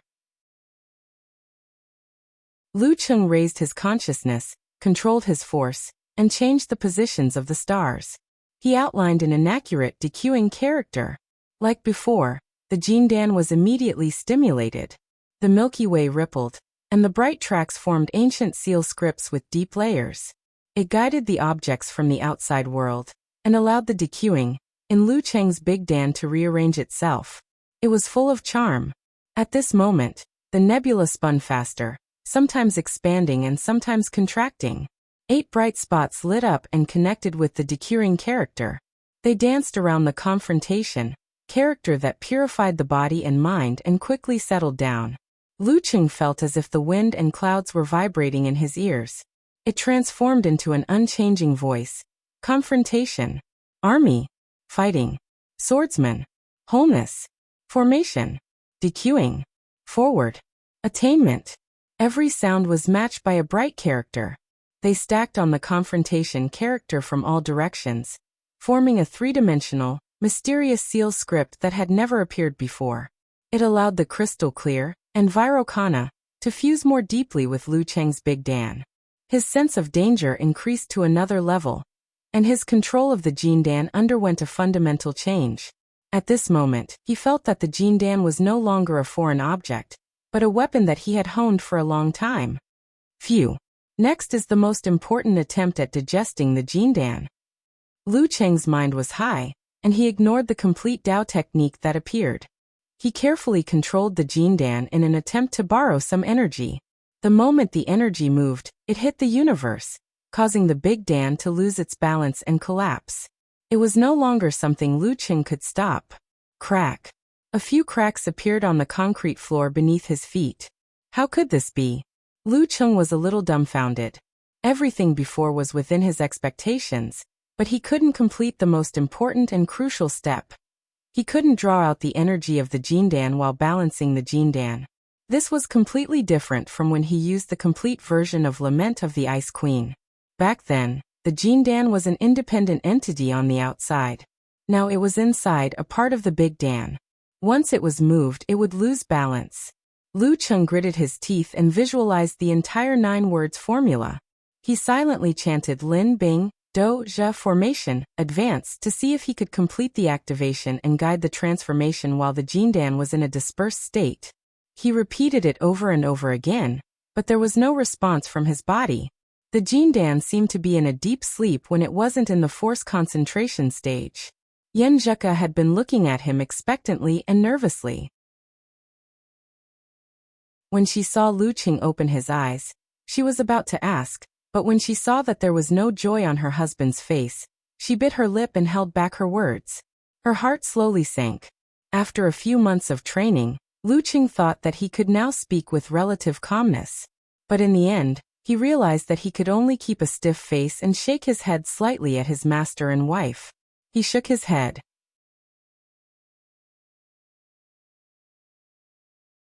Chapter 577.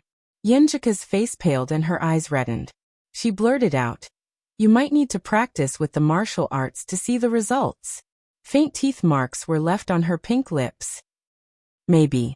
Lu Qing's voice was a little shaky. If the Jindan hadn't mutated and hadn't spread to his entire body, he could have easily digested it with the 9 words formula's complete control over it. But now with the aftereffects, he couldn't sense the Jindan at all, let alone control it. When he could control it, it was in a state of contracting and rotating equilibrium. The slightest change in its interior would cause it to disintegrate immediately. He couldn't do anything at all. The complete martial arts manual that appeared because of the complete 9 words formula was the secret manual of Longhu Immortal, which included the parts that Guhui lacked. If he practiced from the beginning and followed the manual step by step, it was possible that he could gradually deepen the connection and control during the process. When the Jindan was formed, he could completely brand the Longhu Immortal's relic into his system and truly claim it as his own without the aftereffects. But the problem was that his root pulp had mutated. Force concentration had become an instinct and could no longer be reversed. Changing the path was just an illusion. His only hope was to achieve a breakthrough in the fusion of cultivation and martial arts. But for George and the others to achieve Dan equilibrium, even if they unleashed their potential and changed their bones, it would be impossible without at least a year's effort. In fact, with their talents, they might not even see hope in 3 to 5 years. It would be natural for them to waste 8 to 10 years. As for those with talent, who would choose a path that was still in its infancy and whose future was unclear. More importantly, even if the fusion of cultivation and martial arts was successful, it wasn't guaranteed to solve the aftereffects. The chances of disappointment would be higher. While thinking, Geyser walked over and patted Lu Cheng's shoulder. "Why are you pulling a long face? I was as calm when I knew I didn't have long to live. Let's go. I'll take you to see a senior and let him take a look at you." "I'm not crying. I'm not that weak. At most, my expression is a little stiff." Lu Cheng subconsciously wanted to refute, but when he opened his mouth, he couldn't say anything. Yenjika quickly caught up with him and reached out her soft and slender hand to hold his firmly. She followed behind Geyser side by side. They left the base and were sent to the nearest military airport by a special car. After a few hours of trekking, they arrived at the capital where the sky was gray. After a series of twists and turns, they arrived at a quiet courtyard house. "Ahem, you guys call him Senior May later." It was rare for Geyser to put away his playfulness as he instructed them seriously. "Elder May." "Great Master, Elder May?" Yenjika asked in surprise. A hint of joy appeared in her dark and beautiful eyes. Elder Mei? The taboo expert that Kuko mentioned? The only remaining taboo expert in Hua Nation? Lu Cheng's heart skipped a beat. Hope rekindled in his heart. Geezer sure smacked his lips and nodded. Yes. With that said, he took the lead and pushed the door open. There were no layers of security here, just like a real family in the marketplace. However, Lu Cheng noticed that it was currently January. The harsh winter was in full swing and everything was withering. However, in this courtyard house, green grass was growing and flowers were blooming. It was as if the 4 seasons were reversed. They're all ordinary breeds that can't withstand the cold, Yenjeka said softly. Just as Lu Cheng was about to respond, he saw the figure sitting by the stone table in front of him. He was wearing a gray Chinese tunic suit, and his silver hair was neatly combed back. He was holding the teapot and leisurely pouring fragrant brownish-yellow liquid into 4 purple clay cups in front of him. This old man's eyebrows were so long that they almost jumped out of his face. His facial features were ordinary, as if they were everywhere. However, deep in his eyes, there seemed to be another world. It was the same courtyard house and the same layout. However, there were no flowers or grass. It was vast and lonely. Elder Mei, this is my unfilial disciple Lu Cheng. This is the granddaughter of Shushan Study's old man Ji. Her surname is Yen. Yen girl. Comrade Shi Jiangwo greeted them with the etiquette of a junior. Judging from his appearance, he was much more experienced than Elder Mei. There are talents in Jianghu. Take a seat, my friends. Elder Mei pointed at the stone bench opposite him. His smile was gentle and full of disdain. Thank you, Elder Mei. Lu Cheng and Yenjika bowed solemnly and sat down. Your hand. Elder Mei looked at Lu Cheng with a smile. Lu Cheng stretched out his left hand and supported it on the stone table. Elder Mei extended his palm and placed his index finger on Lu Cheng's pulse. He half closed his eyes and seemed to be deep in thought. Lu Cheng felt as if his body was being brushed by a spring breeze. It was indescribably comfortable. Even the surging burning didn't seem to be so uncomfortable. After a while, under the expectant gazes of Geezer Shi and Yenjika, Elder Mei opened his eyes. He gave Lu Cheng a deep look and said slowly, external forces are useless. You can only rely on yourself. Yes, Elder. Lu Cheng felt that his forced smile was so bitter. Yenjika's and Geezer Shi's eyes gradually dimmed. They fell into silence again. Elder Mei didn't say anything more. He picked up his teacup and took a sip, indicating that he was sending them off. Lu Cheng and the other 2 left the courtyard in silence.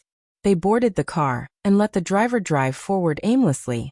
After a while, Geezer Shi coughed twice and said, Elder Mei is not a doctor. You don't have to pay too much attention to his words. Besides, you still have hope to rely on yourself. Do you know what he said to me before? There is only one word, drag. Do you understand? Drag your life and wait for God to open his eyes. Lu Cheng took a deep breath and slowly exhaled. Master, I know. I haven't given up. After that, he was silent for a short while. He turned his head to look at Yenjika and said calmly, even if I can't recover, I've done a good job collecting data during this period. I'm sure I can come up with my own fighting style in the future. Even if I can't enter the arena, I can still protect myself. Speaking of this, he raised the corner of his mouth and smiled. Besides, with my skills, I can open a martial arts club and make a lot of money. Maybe I can even go to the female beauty class or female fitness class. Okay. Yenjika nodded heavily. She reached out her right hand and held Lu Cheng's left palm. Their fingers intertwined tightly. A few days later, while Yenjika was busy studying in Connecticut, Lu Cheng stayed at home with nothing to do. Other than training and communication, he would often be in a daze. At around 10 a.m., he suddenly received a text message from the bank.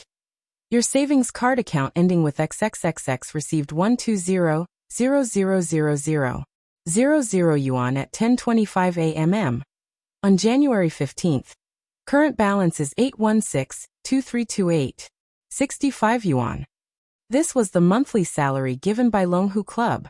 Since it was the end of the year, the difference of 400,000 yuan was made up for a total of 1.2 million yuan. Including the original amount, He had more than 8 million yuan. Because of the large balance, the bank had been looking for him to do all kinds of business. However, he didn't want to meet outsiders for the time being. Looking at the large number, Lu Qing fell silent. After a dozen minutes, he sent a message to Yan Zheka. I want to terminate my contract with Longhu Club. Huh? Why? Yan Zheka sent a confused emoji. Lu Cheng's fingers paused for a moment before he typed. I feel indebted to Longhu Club. I haven't done anything for them, but they've helped me a lot. Now that I'm getting such a high salary every month, I feel guilty. I'll help them save as much as I can. I have hands and feet, and I have a lot of savings. I'm not afraid that I can't find something with a good income. When I recover in the future, I'll just sign a new contract. Accidents are unpredictable. Everyone has to bear the risk. Yanjika pondered for a moment before she replied, Since you feel uneasy, then do it. Okay. Lu Qing lowered his head and looked at the Longhu Club navy blue martial arts suit he had bought years ago. His eyes lost focus for a moment. After a while, he opened his contact list, found Dragon King's number, and dialed it. After listening to the ringtone for a dozen seconds, Qin Qitao's dignified voice sounded. Hello? Senior, I'm sorry to trouble you with the dequeuing formula.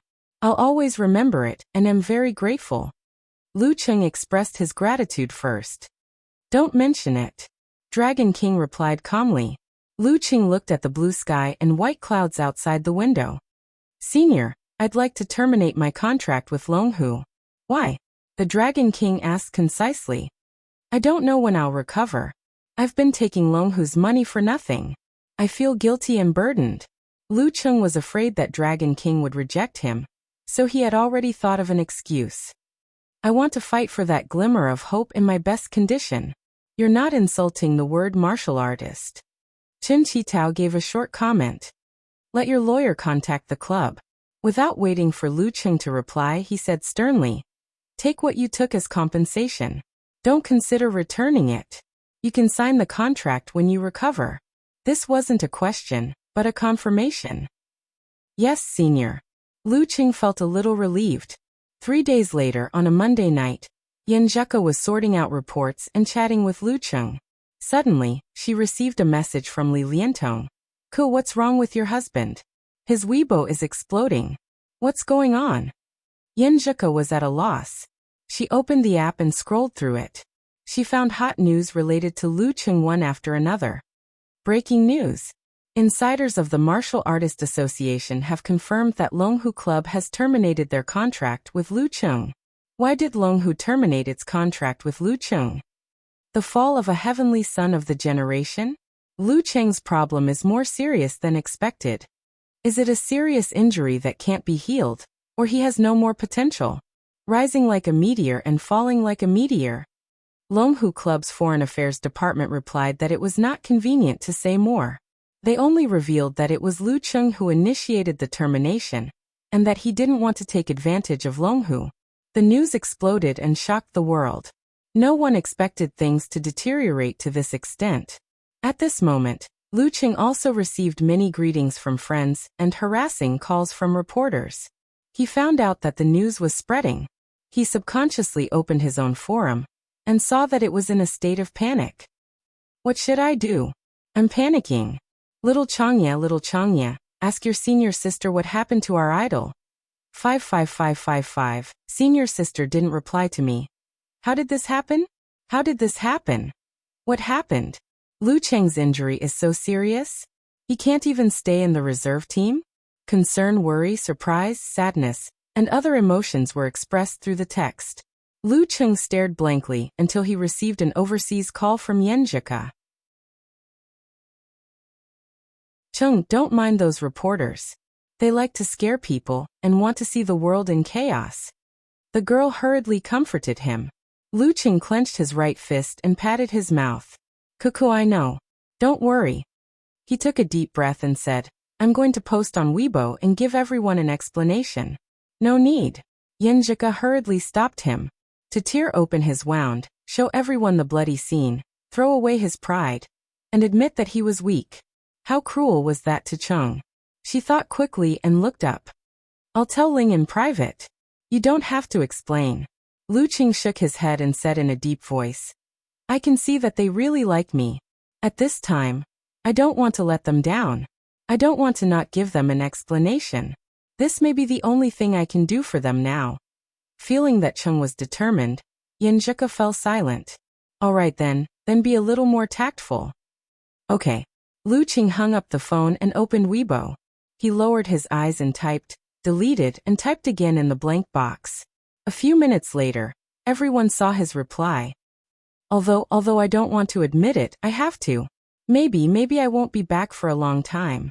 Maybe I can only say goodbye. After clicking send, Lu Qing leaned back on the sofa as though he had used up all his strength. He closed his eyes, cutting off the light and seeing the darkness. In Connecticut, America, Yanjika, who had just refreshed the new Weibo post, covered her mouth with her hand. Her beautiful eyes were sparkling and translucent.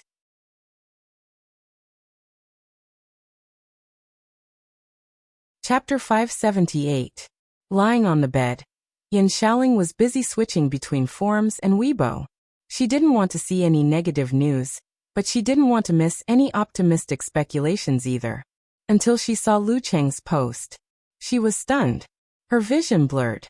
The more she rubbed, the more confused she became. Why is it like this? Why is it like this? Isn't he going to reach physical invulnerability? Isn't he going to get a title? After a momentary daze, Yan Xiaoling raised her phone and typed under Lu Cheng's Weibo post while crying. We'll wait for you. Her reply wasn't fast enough. There were already words of disbelief that she wouldn't be able to say goodbye. Don't. You'll get better. You're the heavenly son of the era. There's no obstacle you can't overcome. When we're at our best, we'll be together. When we're at our lowest, we'll be together. I'll burn incense and pray for you. We must meet again. We really must. In the Longhu Club, which was about to have its annual break, the members of the reserve team were looking at their phones with sorrowful expressions. After a long while, Tuzheng let out a long sigh. What a pity.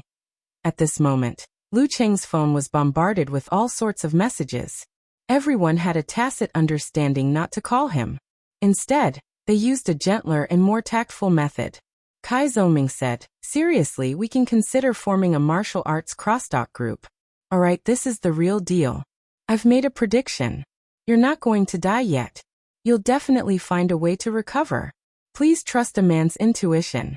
Lin Kei said. I'm about to reach the inhuman stage. Don't let me catch up to you. Peng Liyun said. What's the problem? Our Shangqing sect is a 1,000-year-old sect. Let's not talk about other things, but we have all sorts of weird things. Do you want to give it a try? Runli said. There's no obstacle that can't be overcome. You can consider going down to the war-torn zones to seek survival in the midst of death. And Chaoyang said, there's always a way out. Furthermore, when the heavens are about to bestow great responsibilities on a man, they will first torment his will, tire his muscles and bones, starve his skin and skin, empty his body, and disturb his actions. Xing Chenggu said, you're still young. Don't be so pessimistic. Take good care of yourself for a few years, and you'll still have a chance to reach physical invulnerability. Jiang said, which hero hasn't suffered setbacks? Qin Rui said, you've always been one to create miracles. Tao Xiaofei said, Brother Lu, as a high school graduate, I can't think of anything to say. I just want to say that you will definitely rise again. Amen said, Mr. Lu, you're the most talented martial artist I've ever seen in real life. I'm sure you'll make it through. Lu Qing closed his eyes and listened to the constant vibrations of his phone. After a long time, he finally picked it up with difficulty. He opened his eyes and browsed through it. He faced Scar directly. As for Peng Liyun's suggestion, he thought about it silently for a moment and made a reply. He did not mention the cause and effect, but he still described the existence of the Jindan and the essence of the problem. What if the Shangqing sect really had a solution? Lu Qing responded to some of them together, and some of them individually. Just as he was in the middle of a video call with Yanjika and his emotions were settling down again, he suddenly heard the sound of hurried footsteps and the sound of a key being turned. Qi Fang and Lu Jixing came in panting. When they saw that his complexion was not too bad, they were slightly relieved. Chung, I'm fine. Take good care of yourself, don't worry. Qifeng blurted out to comfort her. It was only now that she understood what the abnormalities that she had not paid much attention to before meant. Lu Jisheng asked calmly, "What's going on?" Lu Qing did not hide anymore and answered frankly, "The injury left a sequela. My body will be stiff from time to time. It won't affect my daily life, but I may not be able to fight in the ring." Seeing his parents' sorrowful expressions, he quickly smiled and said, "Dad, Mom, it's nothing. I've already saved a few million, and this won't affect my teaching of martial arts. There will be a future for me. Besides, who dares to say that I can't recover?" "That's right." Qifeng quickly agreed. She suddenly thought of something and instinctively lowered her voice. "Does Zhika and her family know?" "She has known for a long time and has always supported me. Her family has no other thoughts, as long as we can get along well," Lu Qing briefly described. Lu Jisheng heaved a long sigh and said, "Good girl."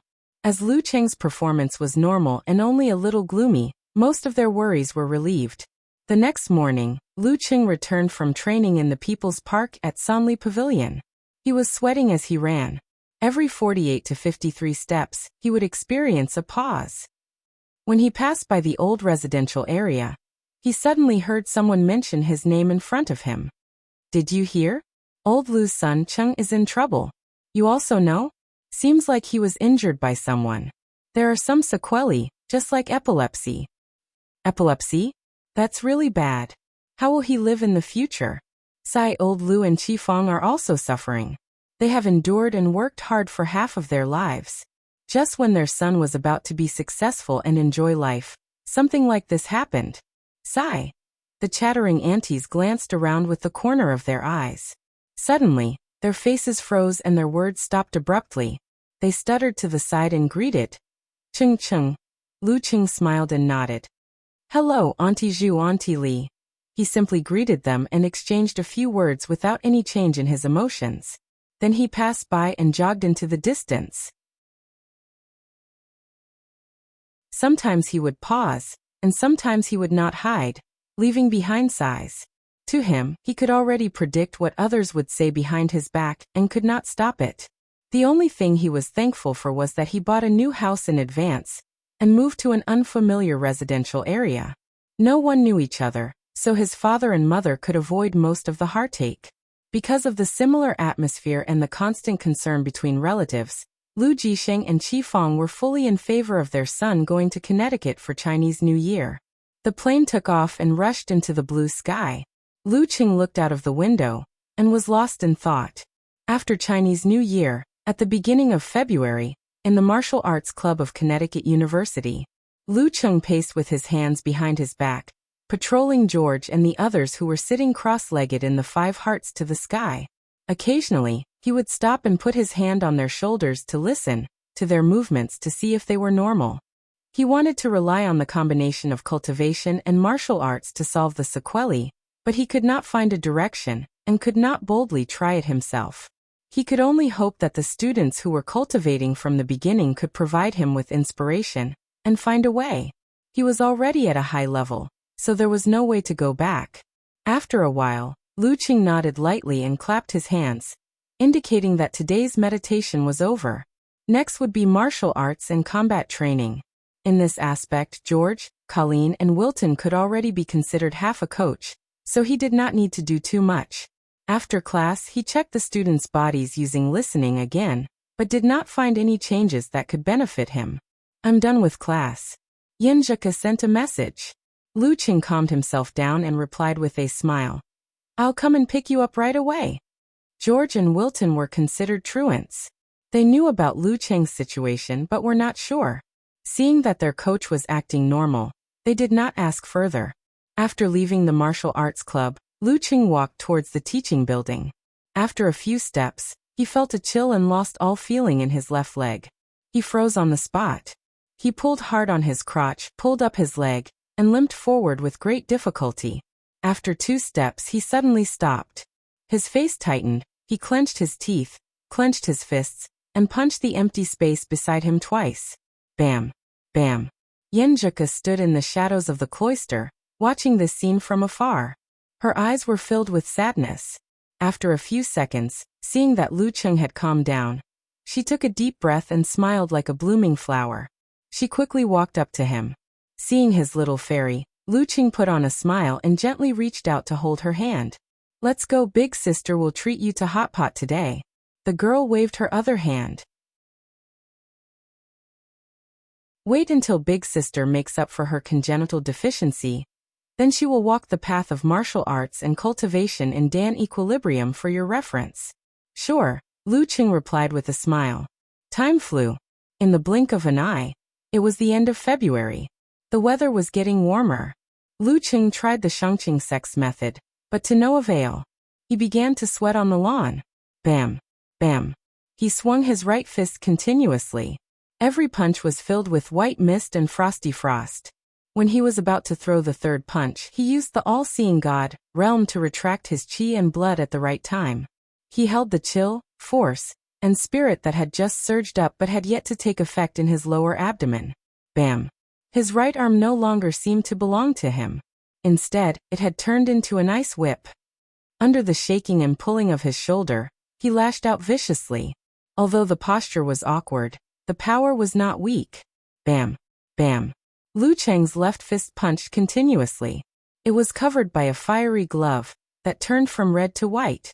Immediately after, he tried to do force concentration again. But this time he was half a beat slower. The burning hurt his spirit and interrupted the retraction attempt. After pausing and enduring for a moment, Lu Cheng started again. He was not discouraged. 2 hours later, he finally finished. He caught the towel that Yenjeka threw down from the window on the second floor. "I think you handled it pretty well. When you're completely familiar with it and don't make any mistakes, it shouldn't be a problem for you to fight a match of the same level that won't last long." The girl was not stingy with her praise. "I think so too," Lu Cheng replied with a smile. He wiped his sweat with the towel and walked into the house. After showering and changing his clothes, he lay on the bed and enjoyed his fairy's sudden massage. He casually picked up his phone and browsed the news. He saw a hot topic. Peng Liyun fought again after the Battle of the Kings. He's close to physical invulnerability. There's hope for a breakthrough within the year. Is he training in seclusion or training in the chaos of war? Lu Cheng was stunned. He opened the app, clicked into the chat box with Peng Liyun, and typed in the word congratulations. After a few seconds of silence, he deleted the word and exited the app. "Why didn't you send it?" Yenjika glanced at him and asked casually. Lu Cheng smiled and said, "I haven't broken through yet. It's too early to congratulate me." "Okay." Yenjika didn't ask any more questions and changed the topic. That night, in the dead of night, the girl was sleeping soundly. She turned over in a daze and glanced to the side out of habit. This glance woke her up immediately. She saw Lu Cheng staring at the ceiling with his eyes open. She didn't know what he was thinking, but he didn't change his expression for a long time. Biting her lip, Yenjeka didn't say anything. She pretended to be asleep and snuggled up to Lu Cheng. She gently held his arm and curled up her delicate body, pressing her face against his as if she wanted to fill his body and mind. Lu Cheng slowly closed his eyes, raised his head, and kissed his fairy on the forehead. That night, Yenjeka took a shower and changed into her pajamas. She walked into the room with light steps. In the bedroom, Lu Cheng was looking at the darkness outside the window with his side facing the door. He was abnormally engrossed. "Cheng." Yenjeka tried calling him in a low voice. Lu Cheng turned around and looked deeply into his fairy's eyes. He smiled and said, Don't you have a week of spring break in March? Why don't we go see the aurora? We talked about this a long time ago, but we haven't gone yet." In Yenjika's eyes, Lu Cheng seemed to have returned to his uninjured state. He was high-spirited and energetic, without any haze. She put away her doubts and worries and nodded solemnly. "Okay."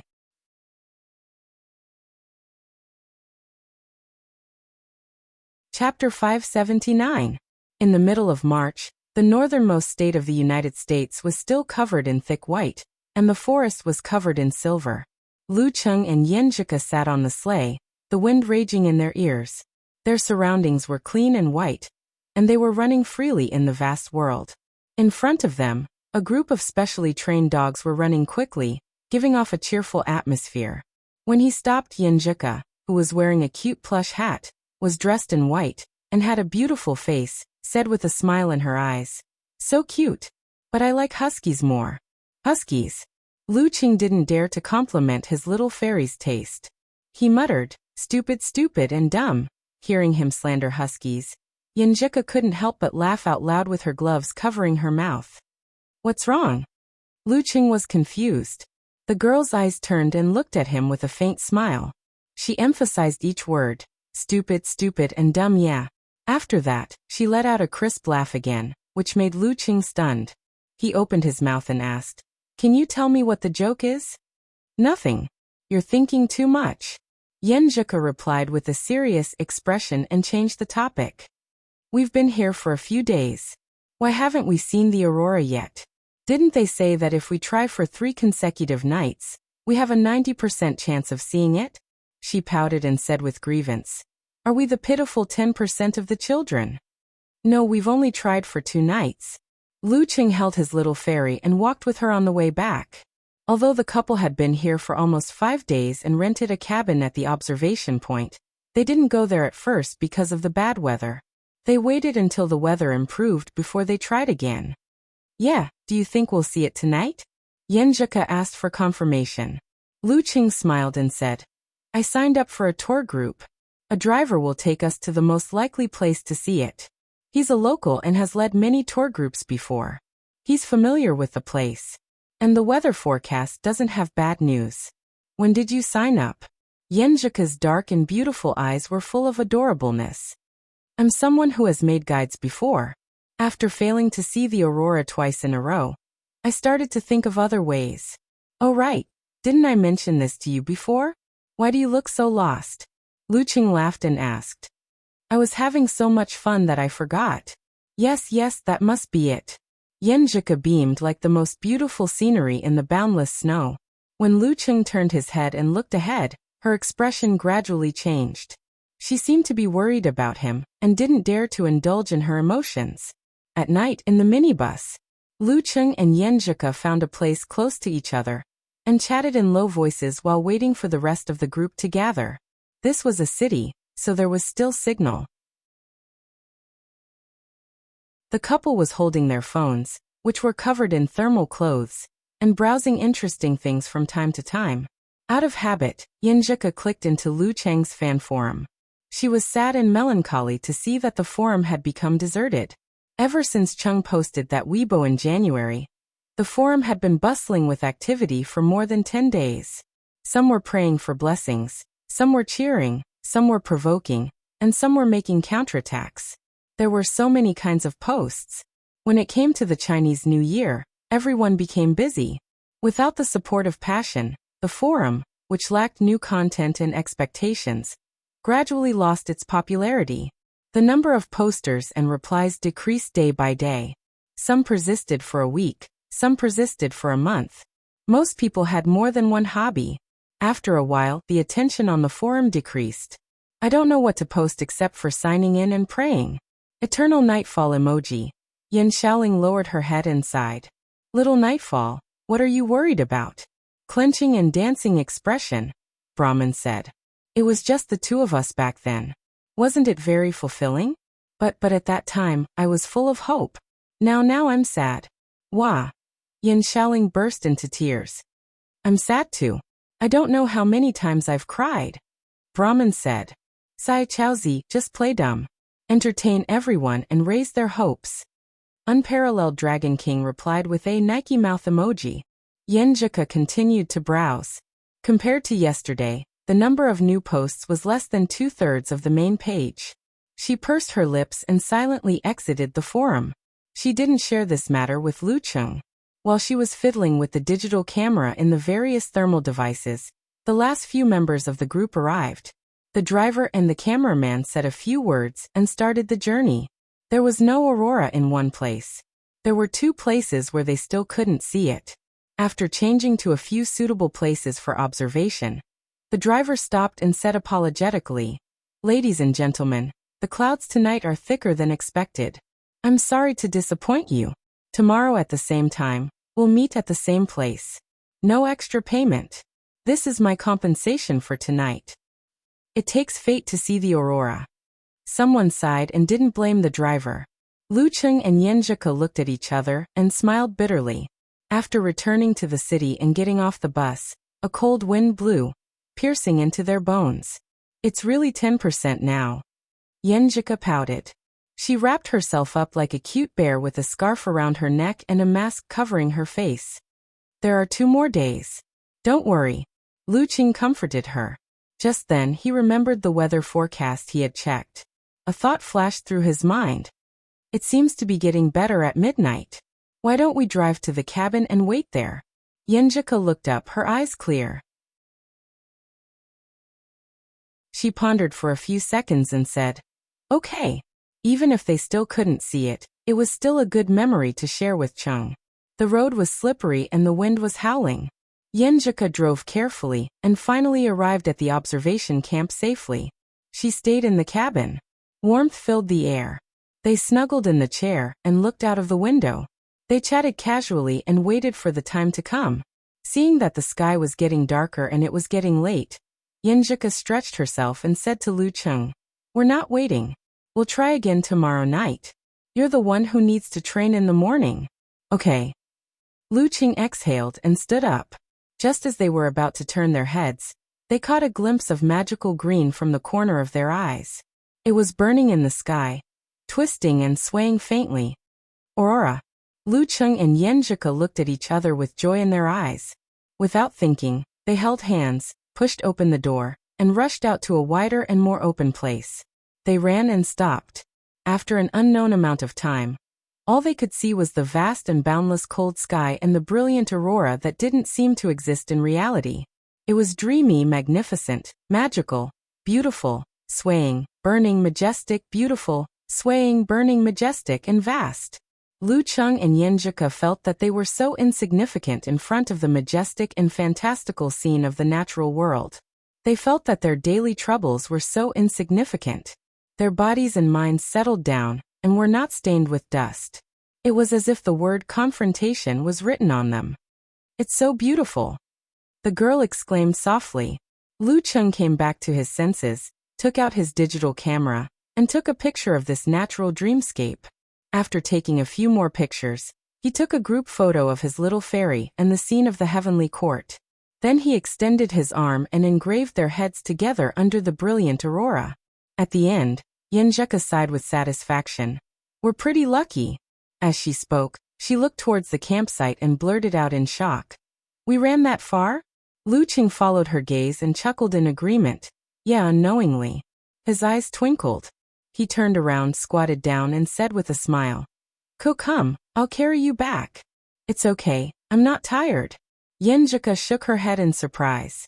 Seeing that Lu Cheng didn't change his posture, she had no choice but to climb onto him. She supported her knees and stood up. In the cold night, Lu Cheng stepped on the snow, creaking as he walked in the cold wind. After 10 steps, Yenjika felt the stiffness of his body and the pause of his movements. She wanted to jump down and lighten her husband's burden, but she sensed Lu Cheng's insistence. She moved her eyes and leaned closer to him, pressing her face against his shoulder. She didn't say anything, didn't mention anything, and didn't care what the future held. The journey wasn't too long, but Lu Cheng walked and stopped. After a while, they finally returned to the cabin. His back was soaked in cold sweat from various factors. Closing the door, Yenjika looked at the outside world and said happily, "This trip is perfect." "Yeah." Lu Cheng also sighed with emotion. At this moment, the girl turned around and stared at him with her beautiful eyes. She bit her lower lip and said, "Cheng, do you have something to tell me?" "Huh." Lu Cheng didn't know what expression to make. "Since the end of February, until the last few days of our trip, you've been like that emoji pack. You want to say something, but you don't. You want to say something, but you want to say something, but you want to say something, but you want to say something, but you want to say it again." Before Lu Cheng answered, she added fiercely, "If you're saying that you're not good enough for me now, then don't say it." Lu Cheng sighed and laughed at the same time. "How could it be this?" Yenjika was stunned and blurted out, You really have something to tell me. Luqing looked at the dark night outside and turned back to look at his little fairy. He nodded slightly, yes.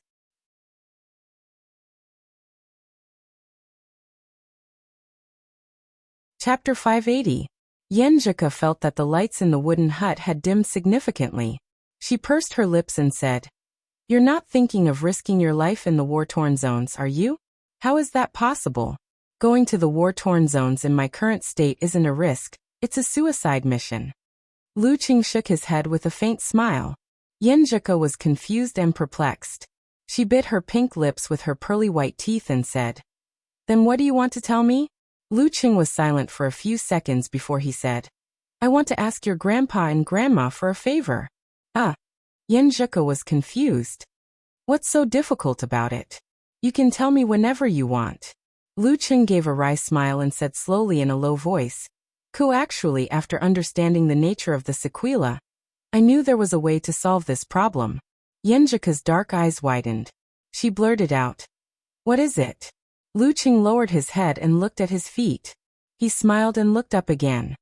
"Do you remember how someone on Weibo guessed back then? He said that I was heavily injured because I failed to awaken my supernatural ability for the third time. Well, after I awakened my supernatural ability for the second time, my master said that the balance of the Jindan was in a very fragile state. Although he didn't know that it was the Jindan, if he wanted to squeeze it and use it to strengthen himself, he would have to face the violent impact of the complete disintegration. He would have to at least have the physique of a physical invulnerability expert, and he could only try it under the supervision of a mighty one. Now that the Jindan has spread throughout my body and merged with my origin, its connection with my force isn't weaker, but stronger. However, it still maintains an independent and complete structure, so I can't sense it in my normal state and can't control it when I'm in the state of Jindan equilibrium. I think that if I squeeze my body to the limit like before, it will naturally give me feedback. After this feedback, its fragile balance will be broken and its structure will completely disintegrate. This means that I will have to bear the effects of all the sequelae for the next few decades, or maybe even more. Without the Jindan, there won't be any sequelae. Because it's a backlash of both ice and fire, your grandpa and grandma are more suitable than my master and the Dragon King. Their yin-yang twist should be more effective at that time." Luqing looked at Yenjika. Looking at her sparkling and beautiful eyes, he paused for a few seconds before continuing. "It's dangerous. I keep telling myself that the reason you practice martial arts is to protect protect your parents, protect your family and friends. It's not to compete with others, to gain recognition, or to satisfy your vanity. Unless you have no other choice, you can't take the initiative to take risks. You can't use your own safety as a bargaining chip. Therefore, I've been looking for a more reliable and safer approach. I've been waiting for the experiment of the mixture of cultivation and martial arts that might take more than 10 years to come out. Even if I lose my pride and show my weakness to everyone, I know that I should and must do so. But recently, I've been having trouble sleeping. I often think of the days when we fought for the national competition together. I think of the tears and smiles that we shed. I think of the scenes when we performed to our heart's content in the arena. I think of the cheers you gave me. I think of the way we discussed the competition seriously." Yenjika's vision blurred and she bit her lips instinctively. She didn't say anything and just listened to him quietly. Luqing gave a wry smile and sighed. Other than liking you, loving you, and the dream of spending a lifetime with you, other than being the fairy's husband, father and mother's son, grandpa and grandma's grandson, and master's disciple, I think I'm still Luqing." Luqing, who loved martial arts novels and watching arena competitions since childhood, who had posters of the strong plastered all over his room, who worshipped the Dragon King, who got acquainted with you because of martial arts, who was indescribably excited for his first battle, who hated failure while enjoying victory, who always figured out his opponent's way of thinking, who wanted to go further, who wanted to see more powerful masters and more unique skills, and who dreamed of becoming a mighty one with physical invulnerability. After expressing his thoughts in an incomplete manner, he solemnly looked at his future partner. I want to give it a try." Yenjika subconsciously turned her head to the side. and then quickly turned back. Her eyes met Lu Cheng's in a daze and didn't move away at all. Her voice was no longer clear and slightly hoarse as she said, "Cheng, I remember the days when I was hesitating whether to study abroad or not. My feelings were probably the same as yours now. Cheng, I like the love of hope. In the small details, we are willing to accommodate each other and change ourselves for each other. But in the big picture, it's two independent, brilliant, and beautiful souls that become complete and better because of their love and union. It's not a case of one party compromising and becoming a puppet with no self, but only love." She paused for a moment, pursed her lips, and asked as usual, "Well, how dangerous is this?" Lu Cheng's vision blurred and he forced a smile. "Actually, it's not that dangerous. With my current physical fitness, even if I'm not close to physical invulnerability, I'm not far from it. And with your grandfather and grandmother's suppression, transformation, and balance, there's not much danger to my life. Well, just in case, I'll ask my master and the Dragon King to watch over me." But after the mutation of the Jindan, it has spread throughout my body, and is no longer limited to my dantian. The backlash may hurt my head, paralyze me, and turn me into an idiot. I've thought about it for a long time and have a solution. The danger isn't that high. Currently, the biggest possibility is that the mutation of the genes is close to collapse under the disintegration, and is changing in a bad direction. If that's the case, I won't have any supernatural ability, and I won't be able to change my path and become the most ordinary Dan stage martial artist. If that's the case, I'll completely give up and honestly open a martial arts club, open a simplified beauty class for cultivators, and stop having unrealistic fantasies and seriously earn money to support my family. Even if I succeed, I'll completely lose my Jindan and become a martial artist with low potential in the eyes of others." Before Lu Cheng could finish, Yinjika interrupted him with her eyes glistening with tears. She took a deep breath and stared deeply into his eyes. "I'll wait for you forever." How far is forever? Lu Cheng didn't think about it. At this moment, he only knew who said that men don't cry. 3 days later, after communicating with all parties, they boarded a flight back to China at night. The ticket price was much more expensive than booking in advance, but it was no longer important. What a pity that we didn't go anywhere else to see the seals. Yenjika looked out of the porthole, half disappointed and half sighing. Next time. Lu Cheng reached out and held his little fairy's delicate hand, solemnly promising. "Okay, next time." Yenjika nodded heavily. She opened her fingers and held Lu Cheng's tightly. Passing through layers of clouds and across the sea, they arrived at Jiangnan. They arrived at the Ji family's old house and entered the place where Ji Jianzhang and Dou Ning practiced martial arts. The place was enclosed by alloy walls and a similar roof. Arrangements had been made in advance. Cold and hot flowed around in a regular and orderly manner. The elegant and handsome Ji Jianzhang and the graceful Dou Ning stood at the 2 points of the drawn Tai Chi, allowing their future grandson-in-law to stand on the dividing line. The handsome and dignified Dragon King, Chen Qitao, and Geyser, who had put down the wine, surrounded Lu Cheng along the dividing line. Yenjika didn't enter willfully for fear of disturbing the mighty ones. She hid in the surveillance room and watched everything through the well-protected cameras on the roof. She put her palms together and pressed them against her lips. "Are you ready?" Ji Jianzhang looked at his future grandson-in-law. Lu Cheng checked his state of mind and nodded solemnly. "I'm ready." "Are you sure you want to try this?" Dou Ning interrupted and asked. "I'm sure." Lu Cheng exhaled, determined. Dragon King nodded in satisfaction and said in a deep voice, "Then let's begin." Lu Cheng lifted his head and looked at the camera. A smile appeared on his face. Then he visualized and activated Emperor Yen force. At the beginning of the collapse, the backlash would be based on the force used. If he used fire, it would be ice. If he used ice, it would be fire. When he passed the first round, it would erupt at the same time. Although the total damage of ice and fire was about the same, the cold was more of a continuous corrosive effect. It wasn't as terrifying as the instant explosion of fire. It was more advantageous for Lu Cheng to suppress it when he was at his weakest and most vulnerable. Therefore, he chose to use Emperor Yen to squeeze himself dry. He shook his shoulders and swung his arms.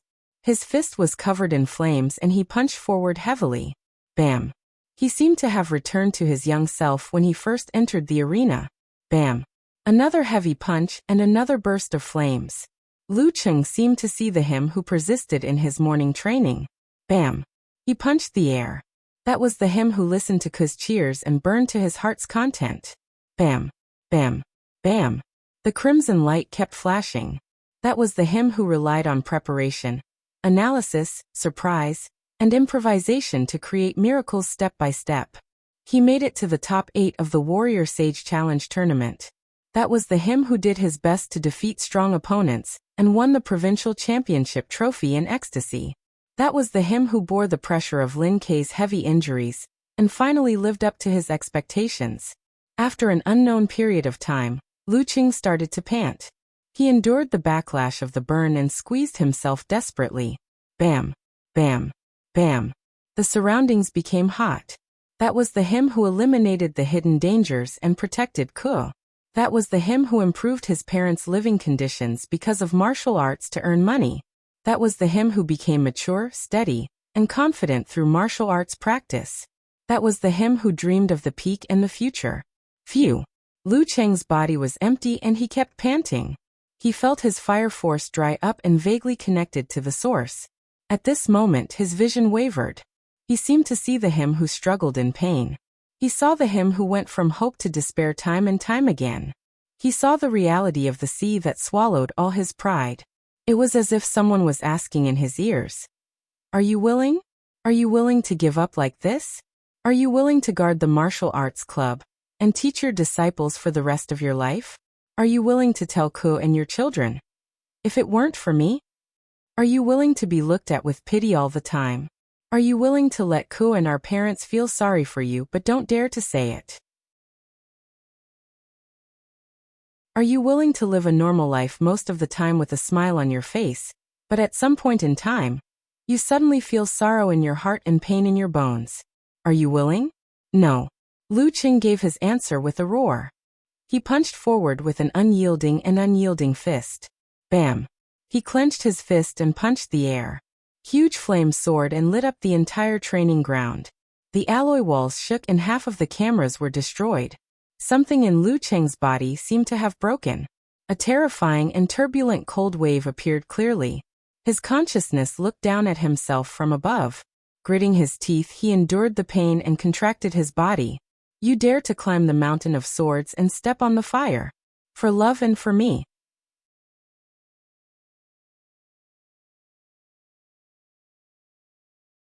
Chapter 581. Lu Cheng retracted his qi and blood at the right time. He immediately saw the outer layer of the Jindan explode and scatter in all directions. Inside, the wind and clouds were surging and the water was churning. It had already lost its balance and was about to disintegrate. With a boom, the cold wave immediately surged and spread, sweeping wildly. Pierced by the bone-piercing cold, Lu Cheng could no longer maintain his force concentration.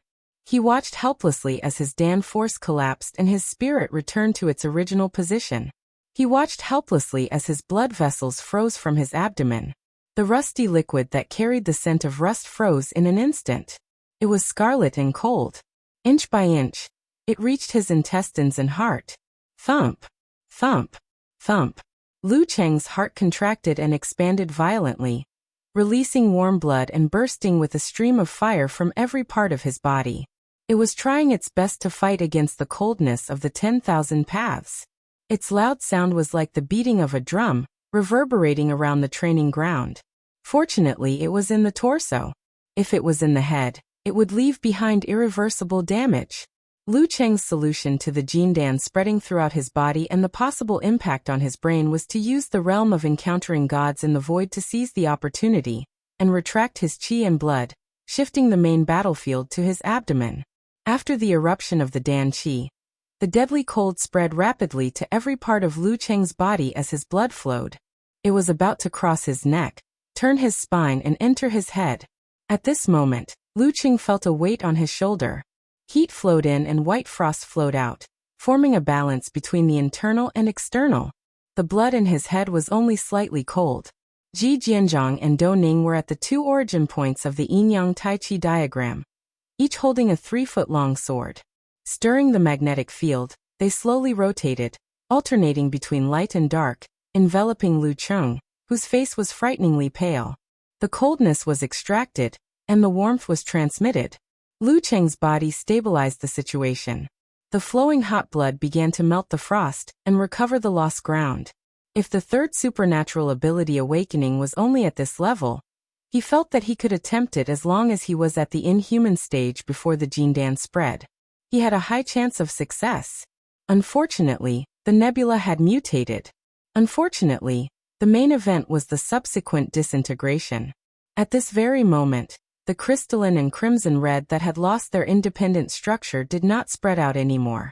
The jade star sometimes cut through the sky, and sometimes it shone brightly. The great suns were like enraged ferocious beasts. After an extremely oppressive and heavy shake, they would erupt in an extremely terrifying manner. Lu Cheng could already imagine the sound of an explosion in his body. His internal organs were thrown out, his limbs, torso, and eyes were scattered everywhere. He was completely smashed into pieces. This was equivalent to the desperate strike of a top-notch physical invulnerability expert. Furthermore, it was aimed at his internal organs. The disintegration of the Jindan was enough to make any inhuman die without a complete corpse. It was enough to directly blow up a building. At this moment, the Dragon King made his move. He extended his right palm and grabbed at Lu Cheng's abdomen. His 5 fingers were covered with extremely heavy dark purple flames. Silently, like a hot knife through butter, he stabbed into Lu Cheng's abdomen. Wherever the flames passed, the blood vessels were charred black and the wounds were sealed shut. Not a single drop of blood flowed out. That heaviness was like a candle flame that attracted a bunch of moths. The great suns rapidly drew closer, and the light and heat they emitted were all absorbed by Chen Qitao's palm. He retracted his hand. In the center of his palm, the blazing white light was exaggerated. The violent force was so substantial that it was on the verge of exploding and razing the surrounding area to the ground. The Dragon King's expression did not change. He suddenly clenched his fist. The dark purple light immediately brightened, and the blazing white light was extinguished in an instant. At the same time, he straightened his waist and pushed his feet inward. Suddenly, an explosion occurred deep underground, shaking the ground violently. The training ground made of alloy clanged and almost collapsed. The nearest observation station collected data of a small-scale earthquake. The great suns in Lu Cheng's body had quietly disintegrated, turning into pure fire force that charred his skin and clothes. The stars had completely lost their balance, and were about to expand and spread out. Geyser coughed. He reached out his left hand and pressed it on Lu Cheng's shoulder. His body became illusory, as if there was an endless cold darkness hidden in his body. He tore open his disciple's muscles, pinched his blood vessels and suddenly pulled them out. With the help of Ji Jianzhong and Dou Ning's suppression and conversion, the sparkling fragments of the resplendent star naturally filled the empty space and surged into his arm with a howl. With a shake of his shoulder and a fling of his arm, Geyser threw the pervading cold wave behind him and coughed violently. The temperature dropped sharply. The alloy walls and replaceable floorboards were instantly covered with thick layers of ice. Lead clouds gathered in the room, and heavy snow fell. It was not like Jiangnan but the North Pole. This strange scene did not disappear for a long time. With the help of several mighty ones with physical invulnerability, Lu Cheng finally got through the most dangerous and problematic stage. It was so terrifying that it was much more exaggerated than what Geyser had expected. Of course, this was mainly because he didn't know it was a Jindan at that time. Lu Cheng did not relax. Many uncontrollable hot currents and cold waves remained in the fragmented Jindan.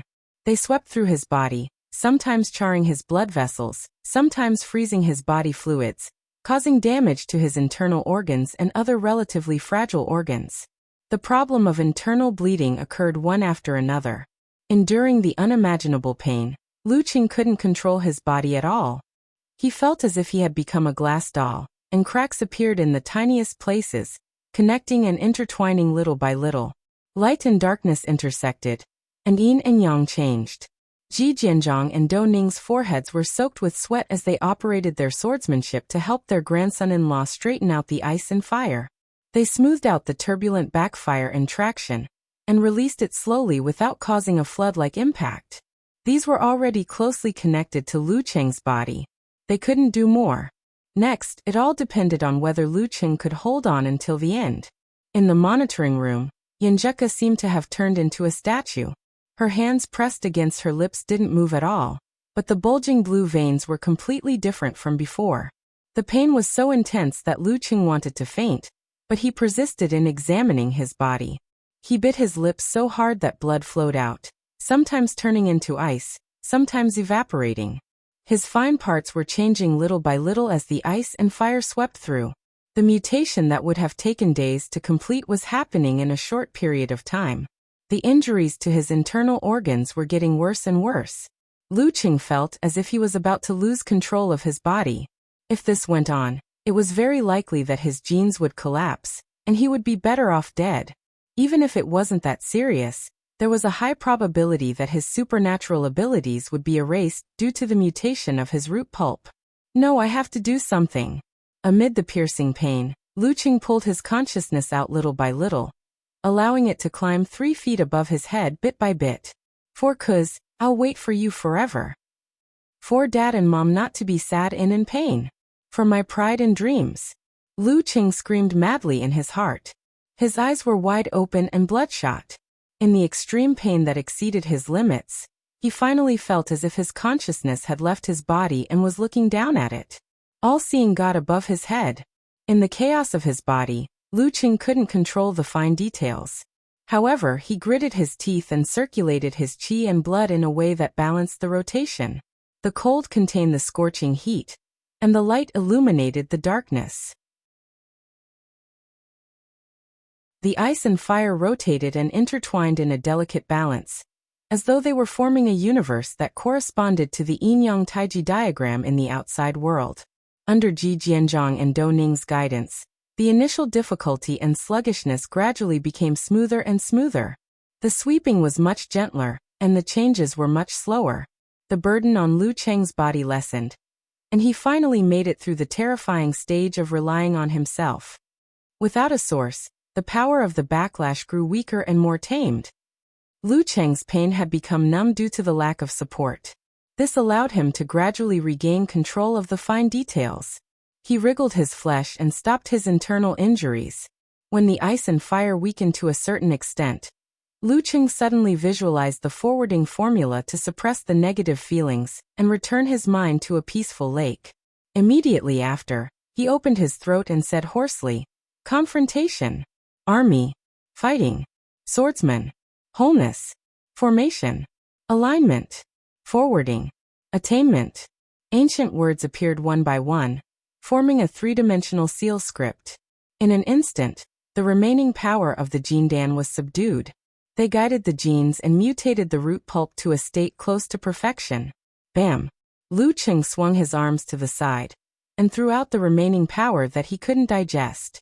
The crimson and crystalline waves of air swept across, causing the ground to be a mixture of charred and frozen. Balance everywhere. Balance everywhere. After doing all this, he stood in the same spot, as though he was examining or in a daze. Gizershur secretly heaved a sigh of relief. He cleared his throat and asked, "Brat, how do you feel? How do you feel?" Lu Cheng woke up with a start from his dream, and realized his own weakness and the severity of his internal injuries. He bit the charred wound on his lip and slid a step forward. He shook his arm and threw a punch to the side. His legs gave way and he almost fell. However, he still threw a punch with determination. Bam! Lu Cheng bent his back and threw another punch with difficulty. He was very weak and had no strength. However, he didn't feel so good in a long time. The backlash of freezing and burning didn't appear again.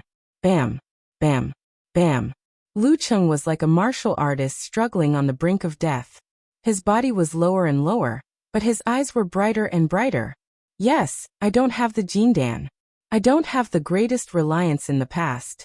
Yes, due to the uniqueness of the Dan equilibrium, I couldn't use this opportunity to break through the bottleneck and become a physical invulnerability expert. However, I still have myself, a strong supernatural ability, a perfect body, and a solid martial arts foundation. However, I don't have any hidden dangers or problems. I can walk my own path steadily. Lu Cheng, who was bent over, suddenly raised his head. He shouted and threw a punch with his right fist. Bam! White frost and cold light rushed to the sky, mixed with the heavy burning white light. They fell slowly, illuminating Lu Cheng's face, which was full of joy. From today onwards, he would be free to do whatever he wanted, and free to do whatever he wanted. In the monitoring room, Yanjika suddenly covered her face and sobbed softly. Tears of joy gushed out.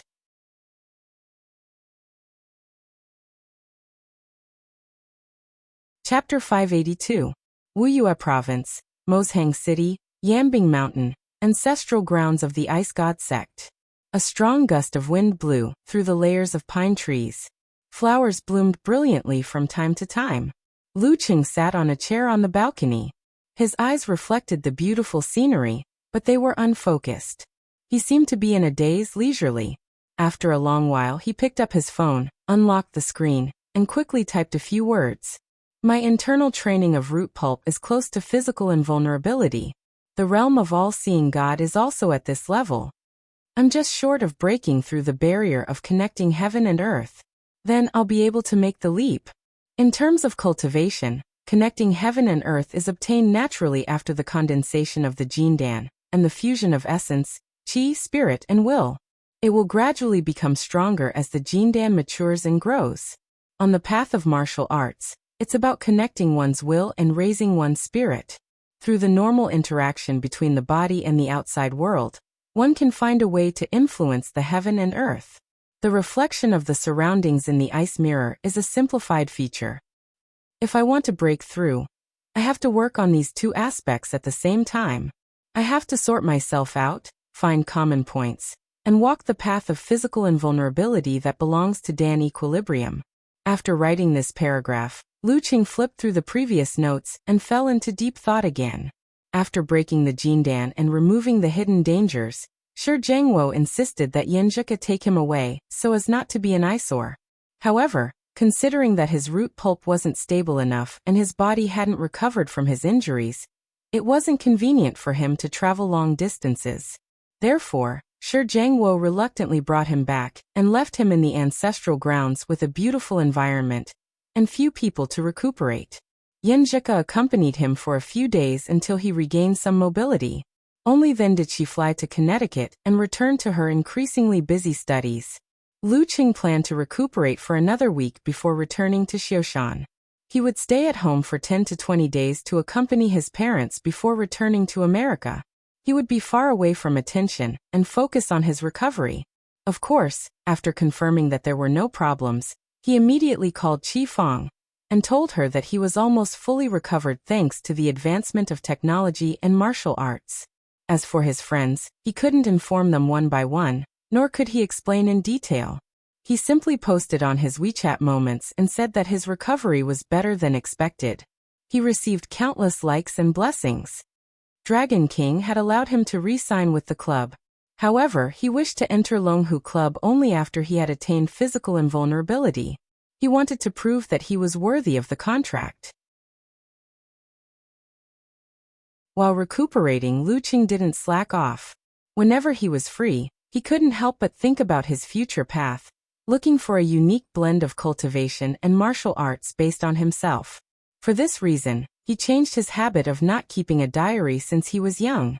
Whenever he had new ideas and new understandings, he would pick up his phone, type them out in detail, and save them in many ways so that he could review and sort them out in the future. It was not until now that he finally understood why every sect had their predecessors' notes. He also understood why the martial arts masters of the past had the habit of recording their experiences and opinions. Not only was it convenient for the younger generation to refer to and cultivate, it was also helpful for them to organize their thoughts, preserve their ideas, and record the untraceable past. Lu Cheng often regretted it now. If he had kept a complete record of his experiences and feelings from the start of body forging to Dan equilibrium, He would definitely be able to see something different now that he was rereading it. Perhaps he would have found the key and opened up a new path without George, and the rest having to make breakthroughs. Sigh, a good memory is not as good as a lousy pen. Now that I think about it, all I can remember is balance, rotation, the universe, the starry sky, and other general concepts. As his thoughts fluctuated, Lu Cheng's heart skipped a beat. He turned his head and looked at the corridor that led to the balcony.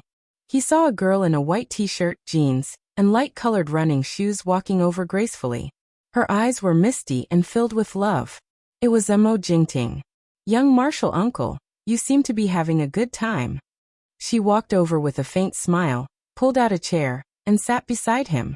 She picked up the teapot, flipped over the cup, and poured herself a full cup. While doing all this, she kept looking at Lu Cheng with interest and curiosity. She didn't expect to meet young martial uncle, whom she hadn't seen in a long time, when she took a break from work to come back to the mountains for a holiday. He doesn't look too good and looks sickly. It seems that the injury back then was more terrible than the rumors said. It's been more than half a year, and he's still so weak. Also, Master had mentioned that the most serious and troublesome thing for young martial uncle was the sequelae. It was said that he would lose most of his combat ability. Thinking of this, Mo Jingting felt that she was no longer as restrained and cautious when facing Lu Cheng as before. They seemed to be able to talk to each other as equals again. Aren't you busy with variety shows? Why are you here? Lu Cheng asked with a plain smile, enjoying the mountain breeze. Just a while ago, when he was chatting with Ku, she mentioned that a variety show was very popular recently. The status of the participants had risen a level, including Mo Jingting. Mo Jingting sipped her tea, and turned to look at the sea of pine trees. She replied with a sigh and a smile. If you're tired, just go home and rest. It's quiet here and the air is good. Every time I stay here for a few days, my mood will become very good. After pausing for a few seconds, she asked casually, Young martial uncle, are you here to rest? Yeah. Lu Cheng didn't hide it. Mo Jingting retracted her gaze and smiled thoughtfully.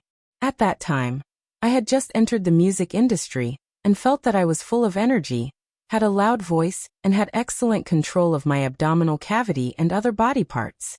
I was considered a good singer in the KTV and didn't care about singing skills. In the end, when I entered the recording studio for the first time, I almost broke down and cried all the way back to the apartment.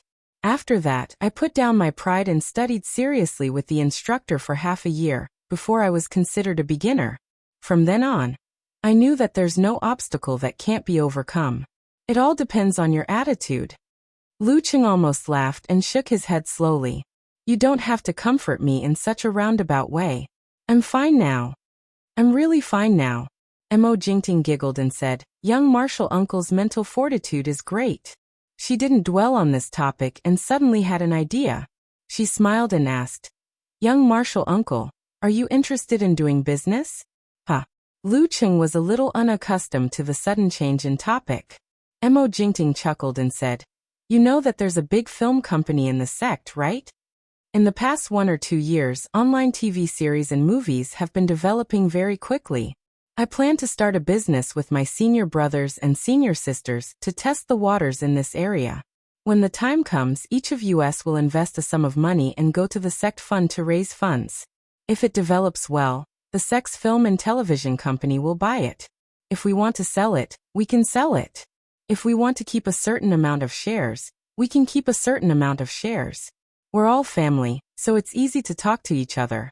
No matter what happens to young martial uncle in the future, just based on his inhuman stage and the 2 mighty ones with physical invulnerability behind him, even if they don't take money, they can get a share. However, there's no need to say that out loud. This is poaching from the Ice God sect. Lu Cheng was speechless. He took a sip of tea and said, Forget it. You guys do it yourselves. Don't drag me in. Really? Mo Jingting was surprised. This is a good thing for free and young martial uncle doesn't want to accept it. If I'm interested in the future, I'll look for you guys again. Lu Cheng declined tactfully. In the future, the professional cuckoo will be in charge of the family's investments. I don't need to blindly get involved and waste my energy. Wouldn't it be better to spend my time thinking about physical invulnerability? Seeing that young martial uncle's attitude was gentle but firm, Mo Jingting didn't say anything more. After exchanging a few pleasantries, she got up and left. She walked along the corridor towards her fixed residence, her heart full of doubts. That's weird. In young martial uncle's current situation, shouldn't he be looking for a way out and find ways to make money for the rest of his life? Shouldn't he hit it off with us immediately? Why isn't he moved at all? He didn't even ask about the price? Is it because the blow is too big and he's so disheartened that he doesn't want to do anything? Lu Qing didn't care what Mo Jingting was thinking. Seeing that lunchtime was approaching and the servants were about to deliver the food, he stood up slowly and casually took a picture of the beautiful mountain scenery outside the balcony with his smartphone. He first sent it to his sleeping little fairy, and then posted it separately on Weibo, WeChat Moments, and other places. He even added a poem. In April, the fragrance of the mortal world ends, and the peach blossoms in the mountain temple begin to bloom. Not long after, while he was enjoying the delicious food, he suddenly received a call from Talker. Qing Yuref * King in Mo's Hang? Little Ming asked in surprise. Lu Qing asked in confusion. How did you know? Do you think I'm stupid? When you sent the picture, you turned on your GPS. Kai Zongming said in annoyance and amusement. We're in Mo's Hang too. Do you want to come and visit? This year's University Martial Arts Nationals competition is in Mo's Hang? Lu Qing suddenly realized. If things were going normally, he would definitely pay attention to the Songqing University Martial Arts Club's next journey. Who knew that such a thing would happen to him? His mood, energy, and other aspects were all affected. He only occasionally heard a few words from Little Ming. For example, Deng Yang broke through to the dance stage at the end of last year. He also understood the concept of withdrawing. Under the leadership of the two, Songqing University and Shannon worked together to eliminate the previous runner-up, Shanbei, who had a gap in strength, and advanced into the nationals together. As for where the nationals would be held, he forgot to ask at that time, and didn't remember to check later. Hey, it's been less than a year and you've completely forgotten about us? Hey, it's always the newcomers who laugh, but the old ones who cry? Kai Zongming pretended to be sad and said, We're in Mo's Hang Yellow Crane Hotel. Do you want to come? Just say the word. Lu Qing smiled and said, Okay, I'll make an appointment with a driver. I'll let you know when I confirm. There's no one on this mountain. I can't even get a taxi. I can only find the general affairs of the sect. TSK, are you cultivating immortality on the mountain? Kai Zongming scolded jokingly. The next afternoon, Lu Qing walked into the Yellow Crane Hotel with his hands in his pockets. He saw the talker, Kai Zongming, who was as elegant as ever. He was dressed casually and looked more mature than before. He was more attractive to girls than before. The only problem was that he still hadn't taken the step to the dance stage. You've been emptied? Little Ming blurted out in confusion. Didn't Chung say that his body was recovering better than expected? This is called better than expected? Then how bad was the estimation? Lu Qing sneered and said, Talker, are you blind? Can't you see that there's no construction without destruction? Can't you see that this is the second time I've been injured? I didn't look this bad in the photos taken by the reporters earlier. The second time you've been injured? Kai Zongming asked blankly. The price to pay for complete recovery. Lu Qing explained concisely. Kai Zongming suddenly understood and patted Lu Qing on the shoulder. I knew you'd live for 1,000 years. It's not that easy to leave. Lu Qing almost staggered from the pat. He said unhappily, Take care of the patient. TSK, I have to enjoy this feeling before you recover. The feeling of sending a high-ranked dance stage expert flying with one slap. Little Ming gave him another slap. Of course, this time he didn't use any strength. While talking, he led Lu Qing into his room. Deng Yang, Hezi, Yin Xiaoling and the rest were already waiting there. Lu Senior. Yin Xiaoling was the first to speak. She stuttered and shouted, How's your recovery? I heard from Senior that it's much better than expected. Lu Qing chuckled and answered, Yes, I'll be able to return to the arena in 3 or 4 months. Yeah. Yan Xiaoling waved her arms and spun around subconsciously. I have to tell them and make them happy. She took out her phone and posted on the fan forum. I saw Senior. I saw Lu Cheng. He said that he'll be fully recovered in 3 or 4 months and can compete. The forum was boiling with excitement. The rest of the people began to talk about it excitedly. Many reporters would come over every day to take a look to see if there was any news material. After discovering the Eternal Nightfall post, they hurriedly checked the contract filing of the Martialist Association through internal channels. Then they came up with a piece of news. Lu Qing is about to make a comeback, but has nothing to do with Longhu. Does this mean that his potential has been exhausted? P.S. There are only 100 votes left to reach the top 10. Don't waste them. Expired votes are invalid.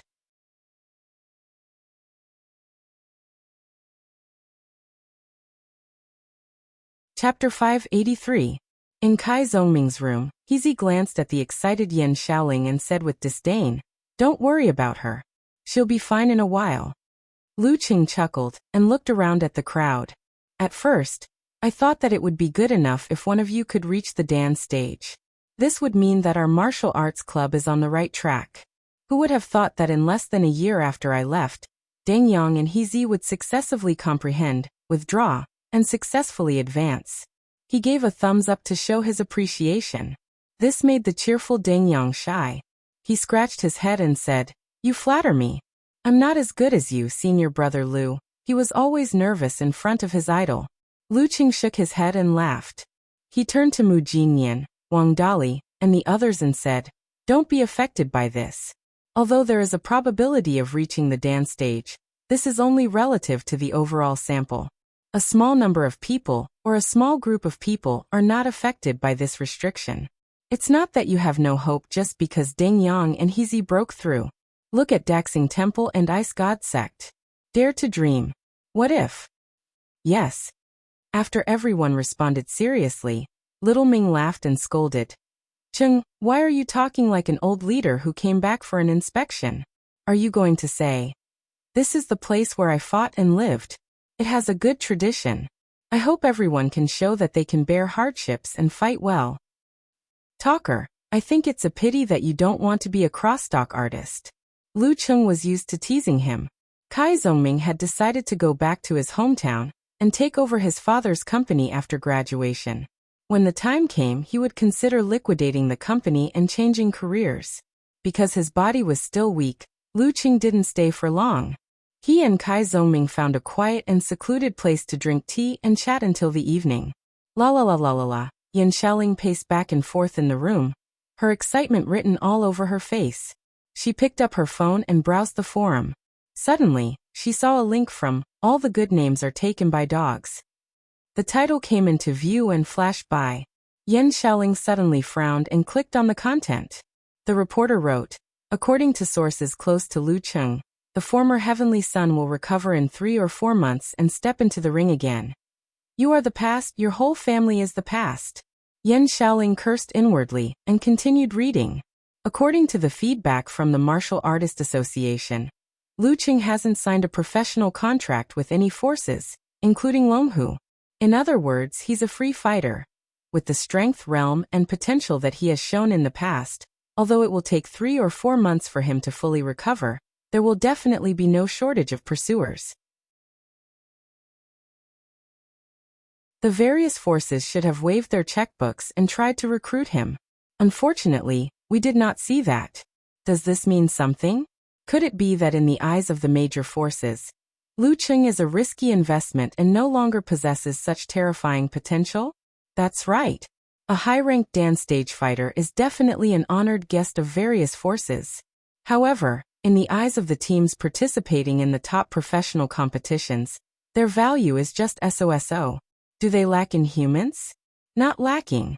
They are only lacking future experts with the potential to break through to the physical invulnerability stage.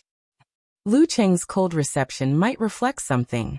After reading the report, Yan Xiaoling's mouth gradually turned into an O shape. She vaguely guessed that the source of the reporter's information was her post. However, she never thought that a simple sentence of hers could generate so many things. It's a waste of talent if you don't write novels.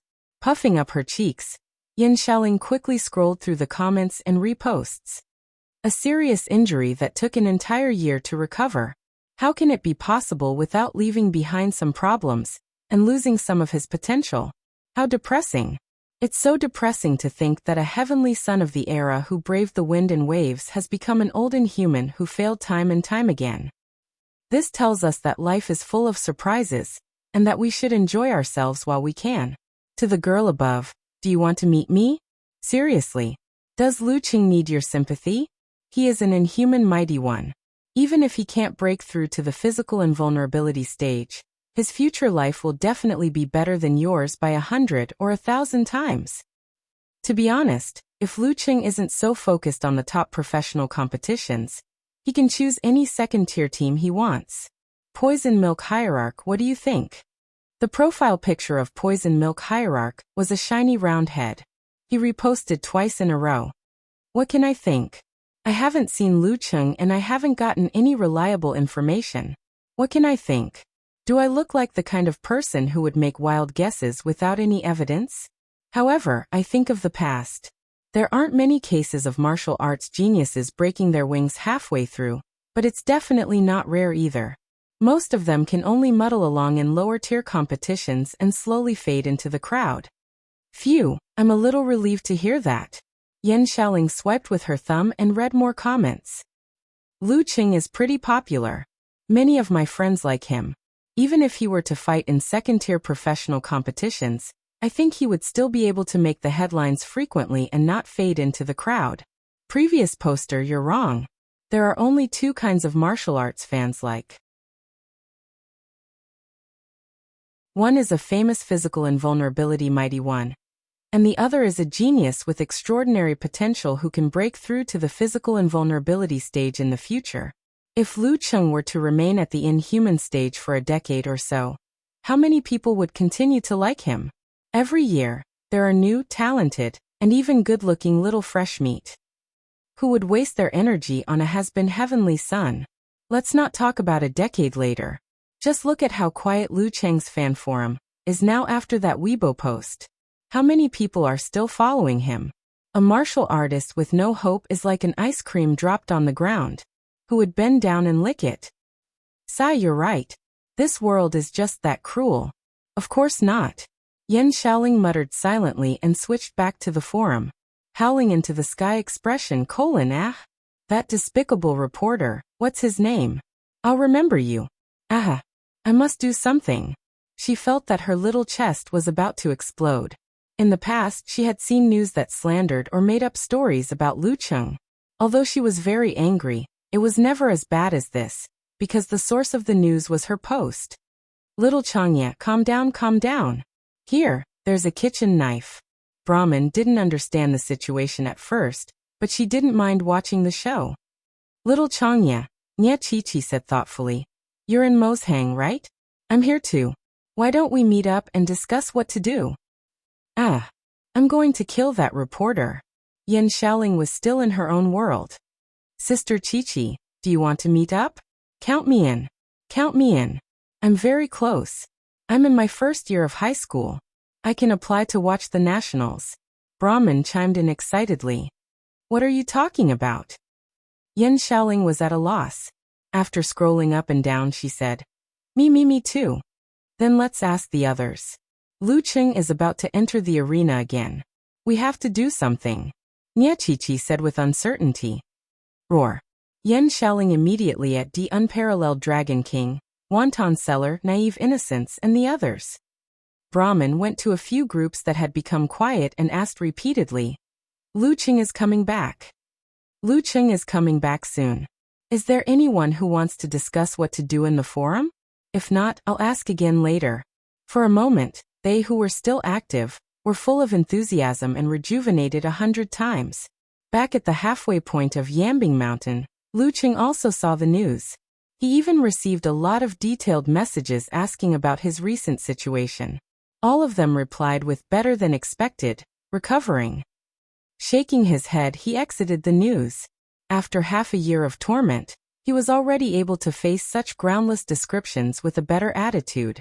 Except for the first sentence, the whole news was filled with imagination, and I think, even if he retorted, he wouldn't know where to start. If he was really full of flaws, then there would be no flaws. Moreover, the question of whether or not one had potential was not something that could be said with words. Arguing with a reporter in his field of expertise could turn white into black. At present, the only and best way to fight back was to find a way to make the great leap and become a mighty one with physical invulnerability. At that time, it would be the most powerful slap in the face. I'll work hard for my little fairy and for myself. Lu Qing put down his phone complacently. At this moment, he received a message from Kai Zhongming. Talker asked, "Are you coming to watch our match the day after tomorrow?" "Of course, I've already got a guest ticket," replied Lu Qing with a smile. In the hotel, Yin Xiaoling and the rest cheered excitedly behind and beside Kai Zhongming. 2 days later, at 7:30 p.m., Xiling Martial Arts Stadium. Lu Qing entered through the guest entrance and walked along the passageway to find his seat.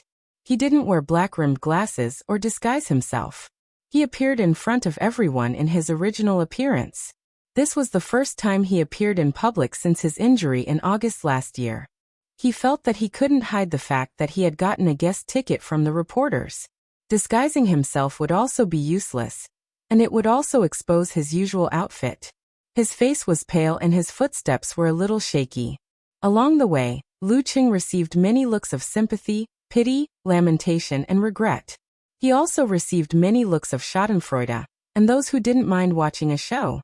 After climbing mountains and wading through rivers, he finally sat down. He didn't care about the others and cast his gaze on the arena and the big screen. He watched the replays of yesterday's match, the introductions of today's team, and the advertisements. At 7:40 p.m., Lu Qing saw from the corner of his eyes that 2 people who looked like reporters were trying to approach. When he was about to order the security personnel to separate them, he suddenly saw the image on the big screen change, and he appeared. That was the young and inexperienced version of himself when he stepped onto the arena. That was at the beginning of the Little Martial Sage Challenge tournament. What's going on? Lu Qing stared blankly at the screen, only to see the images constantly changing. It showed him fighting against Invincible Punch, being defeated by Iron Palm, winning against the former professional 9th pin, Road to the Arena, and defeating Yi Yaoting with a terrifying outburst. Some were photos, some were clips, and all of them replayed the beginning of his martial arts. Next, Lu Qing saw himself defeating Yimo and putting his finger to his mouth. He saw himself losing to Zhou Zhengquan. He saw himself defeating strong opponents to win the provincial youth tournament. He saw himself when he first met Peng Liyun. He saw himself when he tied with Ren Li. He saw himself when he finally defeated the Big Devil and lifted the Feiqian Cup. He saw himself when he fought against the Inhumans during the King of Four Nations competition. This continued until he defeated the monk of Daxing Temple in the Battle of the Kings. From youth to vigor, from frivolity to maturity, all of his martial arts experiences were shown in Lu Qing's eyes. It also confused the reporters and the audience. At this time, the video came to an end. Some people appeared alone, some in groups. Some were Yin Xiaoling and Little Wonton. Some were men and women he didn't recognize. Their backgrounds were different from each other, and their appearances were unique from all over the world. They appeared separately and shrank into a small frame, side by side. Finally, on the screen, hundreds and thousands of people shouted in unison, shaking the whole arena. Lu Qing.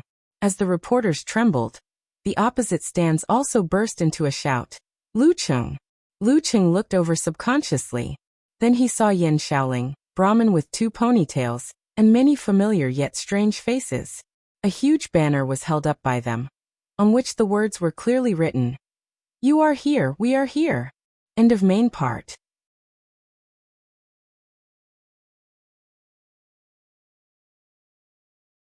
Chapter 584. Early June, Connecticut City, somewhere in the Holy Top Church. At the front of the church was a towering cross. The seats on both sides extended all the way to the door. Almost all the seats were filled with believers. The dome in the sky was grand and spacious. The walls and windows were narrow and colorful. Rays of sunlight seeped in, bringing a sense of solemnity. A bishop was holding a scripture in his hand.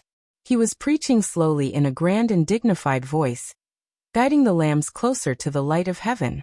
The whole scene was sacred and extraordinary. It made people forget their daily troubles and obtain spiritual sustenance. At this moment, Lu Cheng, wearing a white t-shirt, casual pants, and sneakers, walked in from the door. He put his hands in his pockets and took a few steps forward. He looked around and found an empty seat at the back. He didn't clasp his hands or lower his head like the believers present. Instead, he closed his eyes and leisurely used his ears, spirit, and soul to sense everything around him.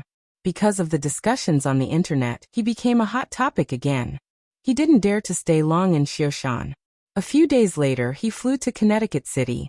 After more than a month of rest, he had recovered most of his strength. The reason he came to the Holy Top Church to observe the ceremony was not because he wanted to convert to God. For a martial artist like him who had a firm will and knew what he wanted and what he was fighting for, faith was faith. He would never rely on an illusory God for the peace of his heart and the path of his future. During this period of time, Lu Cheng had been here to observe and comprehend. According to Geezer, all training methods would lead to the same destination in the end. Lu Cheng felt that the next step of combining martial arts and cultivation, which was also the important step of advancing to physical invulnerability, might be to focus on the word sameness. Because of this, he decided to broaden the scope of his study and not limit it to cultivation and martial arts. Through the church rituals and martial arts sects, he could find the common ground, the meaning of the word sameness, and the essence of improving himself. From there, he could gain a strategic advantage. Lu Cheng closed his eyes and listened carefully. His will was 3 feet above his head. In a state of concentration and detachment, he read the changes in the ritual environment and the spiritual stability of the believers. After a while, the choir began to sing in a neat, holy, and lofty way. With the help of the special design of the chapel, the audience seemed to be immersed in the baptism of the holy light. The hesitation and anxiety in their hearts were swept away. In a short time, they seemed to have been reborn. Lu Cheng slowly opened his eyes and saw that some of the believers were already in tears. He could vaguely see milky white light rippling in the chapel, but it also seemed like an illusion. This feeling, he watched, listened, and experienced thoughtfully. He had some ideas, but he couldn't grasp the essence of it, let alone find any similarities. In a similar atmosphere, the ceremony came to an end. Lu Cheng didn't stay any longer. He stood up, put his hands in his pockets, and walked slowly to the door. A man sitting in the front row of the church happened to put down his hands and looked around as if he had sensed something. He glanced around and saw the back of the person at the door. "Ha!" The golden-haired, blue-eyed youth suddenly cried out in confusion. "What's wrong, Oblak?" The black-haired youth beside him asked in confusion. Oblak frowned and replied, "That person just now looked familiar." However, he couldn't recall who it was because he could only see the back of the person. "There's no one here." The black-haired youth looked back and saw no one by the open door. "Forget it. It's nothing important." Oblak shook his head and stood up. "I have to go back and prepare for tonight's match." He and the black-haired youth Charles came from Europe's Brutale, a branch of the mission sect. They were currently escorting the Holy Grail on an exhibition tour in America and sparring with local grandmasters of martial arts. As one of the mission sect's main strongholds on this side of the ocean, Connecticut's activities had been upgraded to a small-scale competition to determine the strongest person below the crown. The mission sect believed that the human body had 10 primordial essences in different positions, corresponding to different symbols. When all of them were condensed, a tree of life would grow and reach the ultimate crown, which was equivalent to the physical invulnerability of China. Although the crown was known as the ultimate, in the context of the church, it was only the ultimate of mortals. When the 3 crowns were worn, one would be able to lift the curtain of shadows and see the god of concealment and become a true archangel. Oblak had made a name for himself at a young age and was brimming with talent. Due to the setback and provocation in China, he had given up on his arrogance and impetuousness. As a result, he had condensed all 10 primordial essences faster than expected. He was only half a step away from growing the tree of life, and one step away from attaining the crown. In this competition, he had been victorious and was about to enter the finals. Late at night, in a villa, in the center of the living room on the first floor, there was an altar with strange symbols drawn on it. On the surrounding chairs, sofas, dining tables, and even the carpet, there were naked men and women in the midst of intense intercourse. Some were one-on-one, some were one-on-many, and some were even one-on-many. Their expressions were intoxicated and full of joy, as if they had obtained the ultimate release. At the railing on the second floor, Lu Cheng stood quietly with a paper cup in his hand. There was fruit juice in the cup. His desire rose as he watched. His mouth was dry as he drank the cold drink. He tried his best to restrain his thoughts as he sketched out the confrontation formula stroke by stroke, clearing his mind and body. Seizing this opportunity, he activated his kung fu and froze water into ice, turning the lake into a mirror, and making a deity appear 3 feet above his head. Looking at the scene below, Lu Cheng had already shed his lust and impulsiveness. His eyes were dark and deep again as he observed calmly from the side with an aloof attitude. This bunch of spirit cultivators sure know how to play. He chuckled to himself. This was a spirit cultivator sect that had developed properly. In other words, they obtained members through their own preaching. They didn't need to use drugs, bewitchment, or abduction to trick innocent men and women into joining them. Therefore, he had no intention of being chivalrous. Moans entered his ears as the sea of flesh churned. Lu Cheng gently swirled the paper cup in his hand as he observed quietly and harmlessly. He gradually gained some understanding of such a scene and such cultivation. To put it simply, this is a method to break the fixed pattern. He nodded slightly and sipped his fruit juice. Since birth, everyone is bound by various rules and requirements. Once these are broken, one's body and mind will be liberated, relaxed, happy, and stimulated.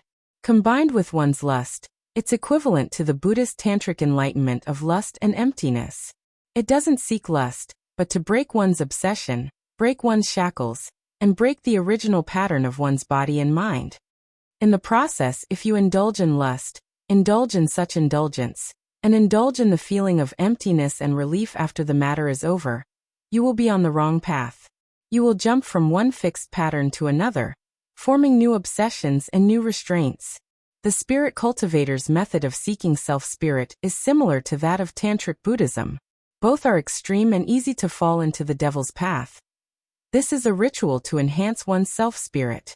For a spirit cultivator to enter the physical invulnerability stage, one's self-spirit is closely related to one's self-spirit.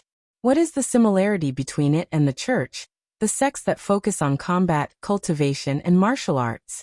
Lu Cheng, who had recently read many classics, pondered seriously. After a long time, he took the paper cup and silently disappeared from the second floor.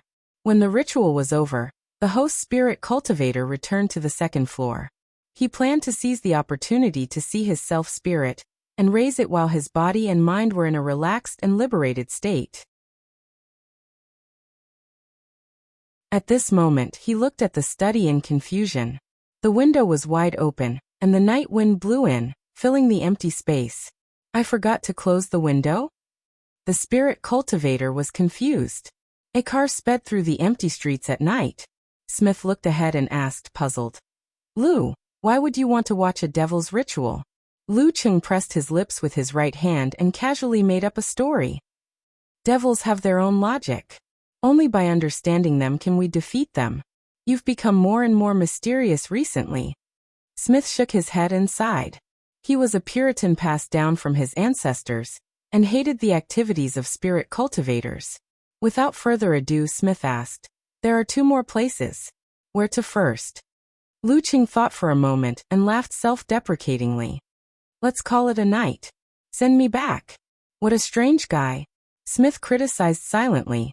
He turned the steering wheel and turned into the road to the North District. The next morning, Lu Cheng finished his training. Wiping his sweat, he walked back to the house and happened to see Yin Zheka coming down from the second floor with light steps.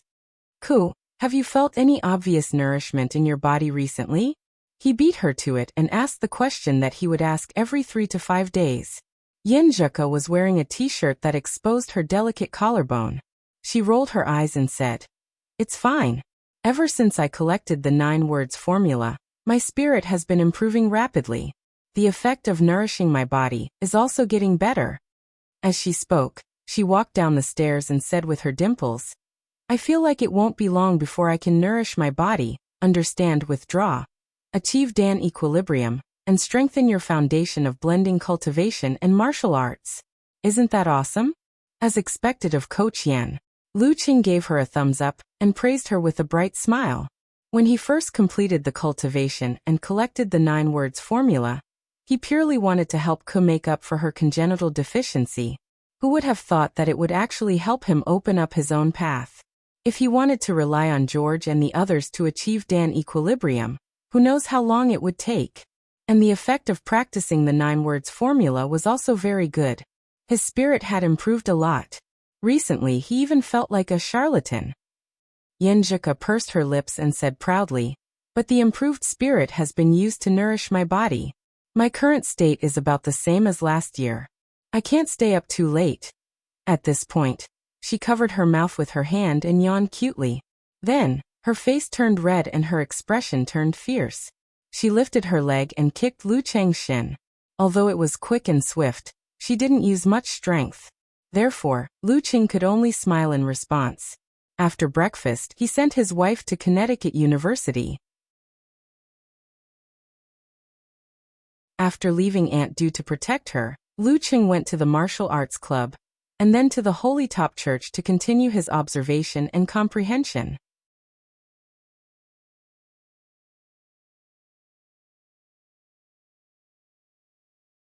Chapter 585. Holy Top Church. In a small worship room.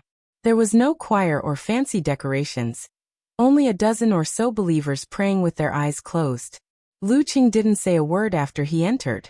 He found a random corner and sat down, seriously experiencing the different sensations in the air. Tranquility, quietness, calmness, and relaxation drifted over, making him feel as though he was using the confrontation formula. Not a single clergyman or grandmaster of martial arts of the church. The church and the spirit cultivators place great emphasis on the creation and influence of the atmosphere. Lu Cheng sized up the room leisurely and had an idea. He didn't want to disturb them, so he got up quietly and walked out of the room. He glanced at his phone that was on silent mode.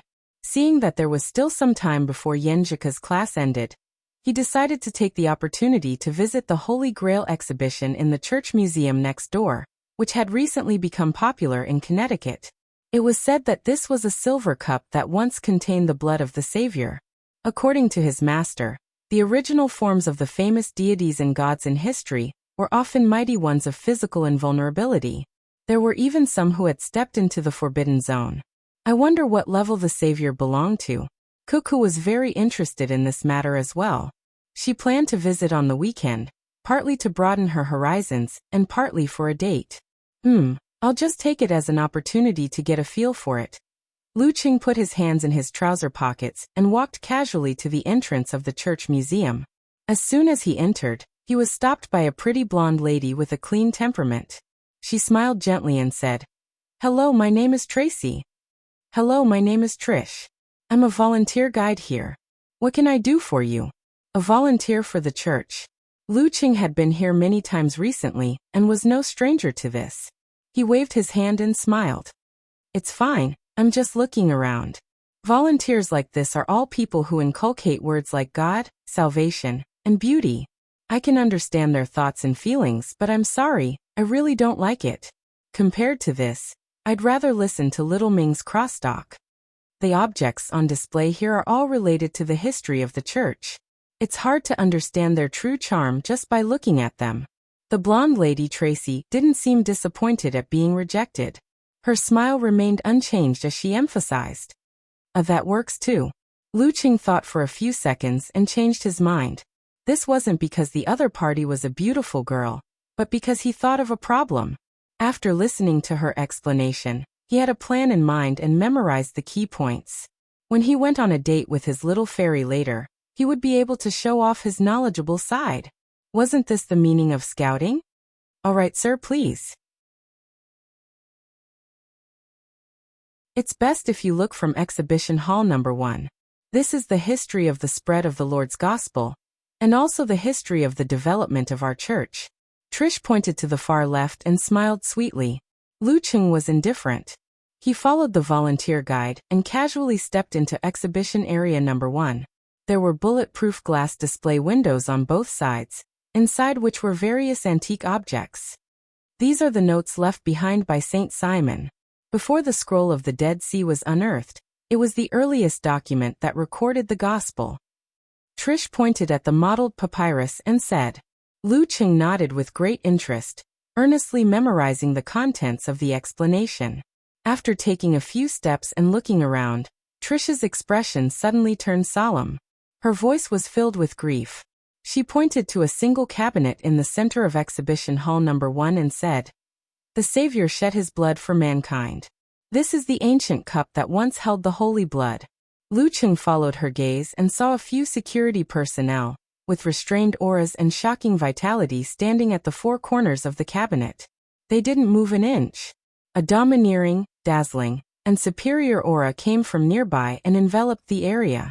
In the glass display window, there was a silver cup sitting quietly. Its pattern was simple and unadorned, and there were no traces of oxidation on its entire body.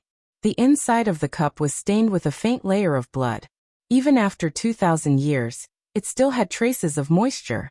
It was fresh and slow, as if it was nurturing something. The Savior's blood. Lu Cheng leaned closer and observed intently. He felt that the atmosphere around him had somehow turned sad and gloomy. The color of blood rippled continuously, as though it was filling the cup, but there was nothing in it. This thing is still somewhat miraculous. Amidst his thoughts, Lu Cheng's heart suddenly stirred.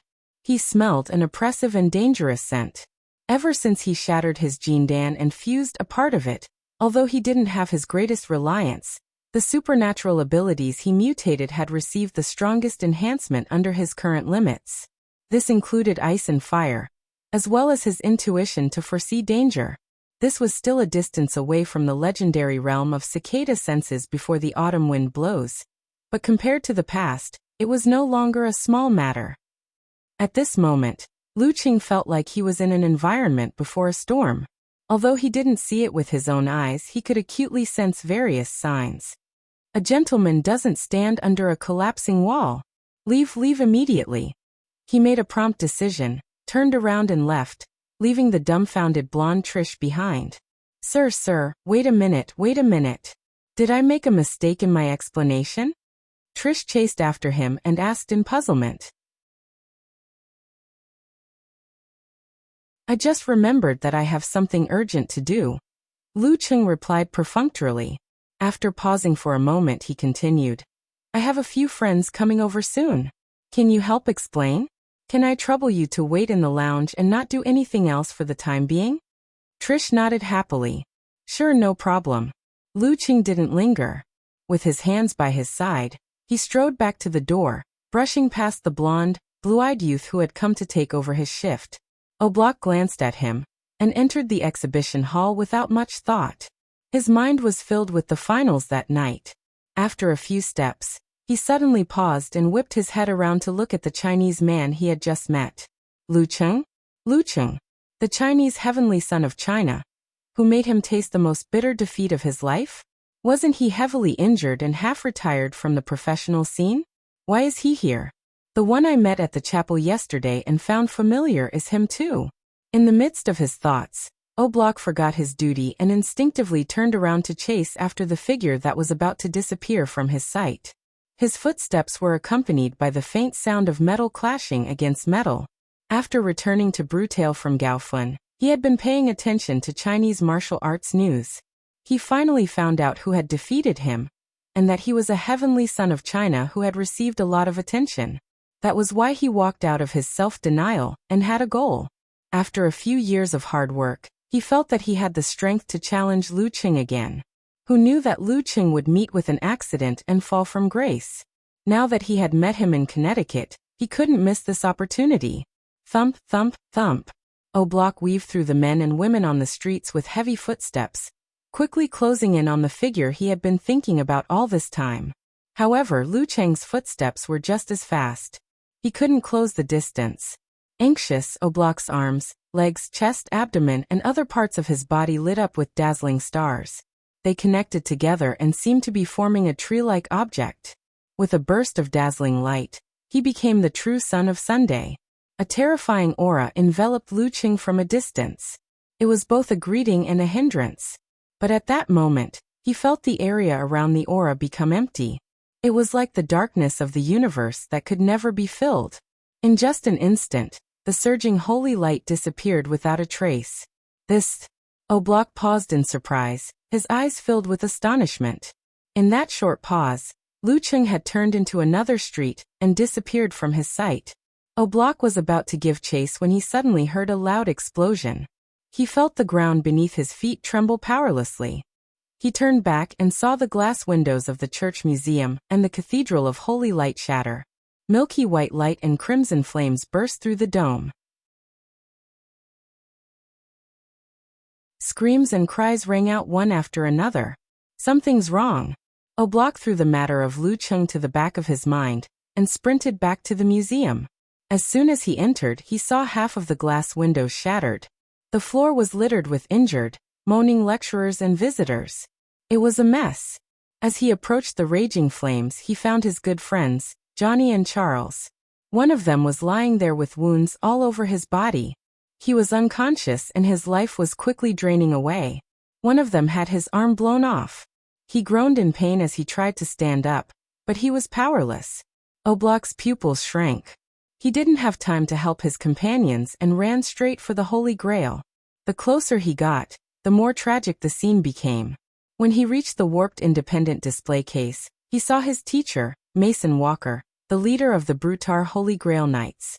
This middle-aged man with eyes as blue as the ocean was leaning against the display case. His chest was sunken and mostly charred. He was spitting out crimson blood. The silver cup that once held the Savior's blood was nowhere to be seen. Three of the crown level. Mason Walker took a deep breath and let his words flow smoothly. Quick, go to the confession room and find the Archbishop. Tell him to inform the Connecticut government to send out all the crown-level mighty ones and seal off the roads out of the city. With the help of satellite detection and positioning, we need to find the Holy Grail as soon as possible. Okay. Oblak nodded vigorously. Without asking any more questions, he turned and ran in the direction of the Holy Top Church. He now understood why the robbery of the Holy Grail happened at this time. Usually, the two crown-level mighty ones from the Brutar delegation would take turns guarding the Holy Grail. Together with the Archbishop Kontsev in the church next door, they could hold off the attackers until help arrived. But every day at this time was the Archbishop's fixed confession time. He would cut off his senses and listen wholeheartedly to the teachings of God. When he passed by the museum's lounge, he saw a blonde girl sitting there in a daze from the corner of his eye. She seemed to be in great shock. Lu Cheng didn't care what happened. He ran straight back to the campus of Connecticut University and to Yenjika's classroom. Seeing that everything was fine, he heaved a sigh of relief. He took out his phone and browsed the news. Breaking news came in one after another. Museum attacked, Holy Grail stolen. 3 terror-level super criminals. So that's what happened. Lu Cheng finished browsing and refreshed the page again. He saw the latest breaking news. The deliverer man suspected to be among the attackers. F***ck. Lu Cheng was stunned at first, and then blurted out. P.S. The religions involved in this article are fictional and have nothing to do with reality. I just saw a student talking about the Kabbalah tree and the hidden god in the book review section. In the end, I was swallowed by Qidian while I was taking an afternoon nap. Scary. Let's not talk about such issues. You're tuning in to the Li Mei's Wuxia Whispers YouTube channel. We're so grateful for your support, and don't forget to subscribe to join us on this incredible journey through captivating stories. Your generosity through donations truly makes a world of difference, as it's the primary source of revenue that allows me to expand and enhance this channel for you. Thank you from the bottom of my heart for being a part of this adventure.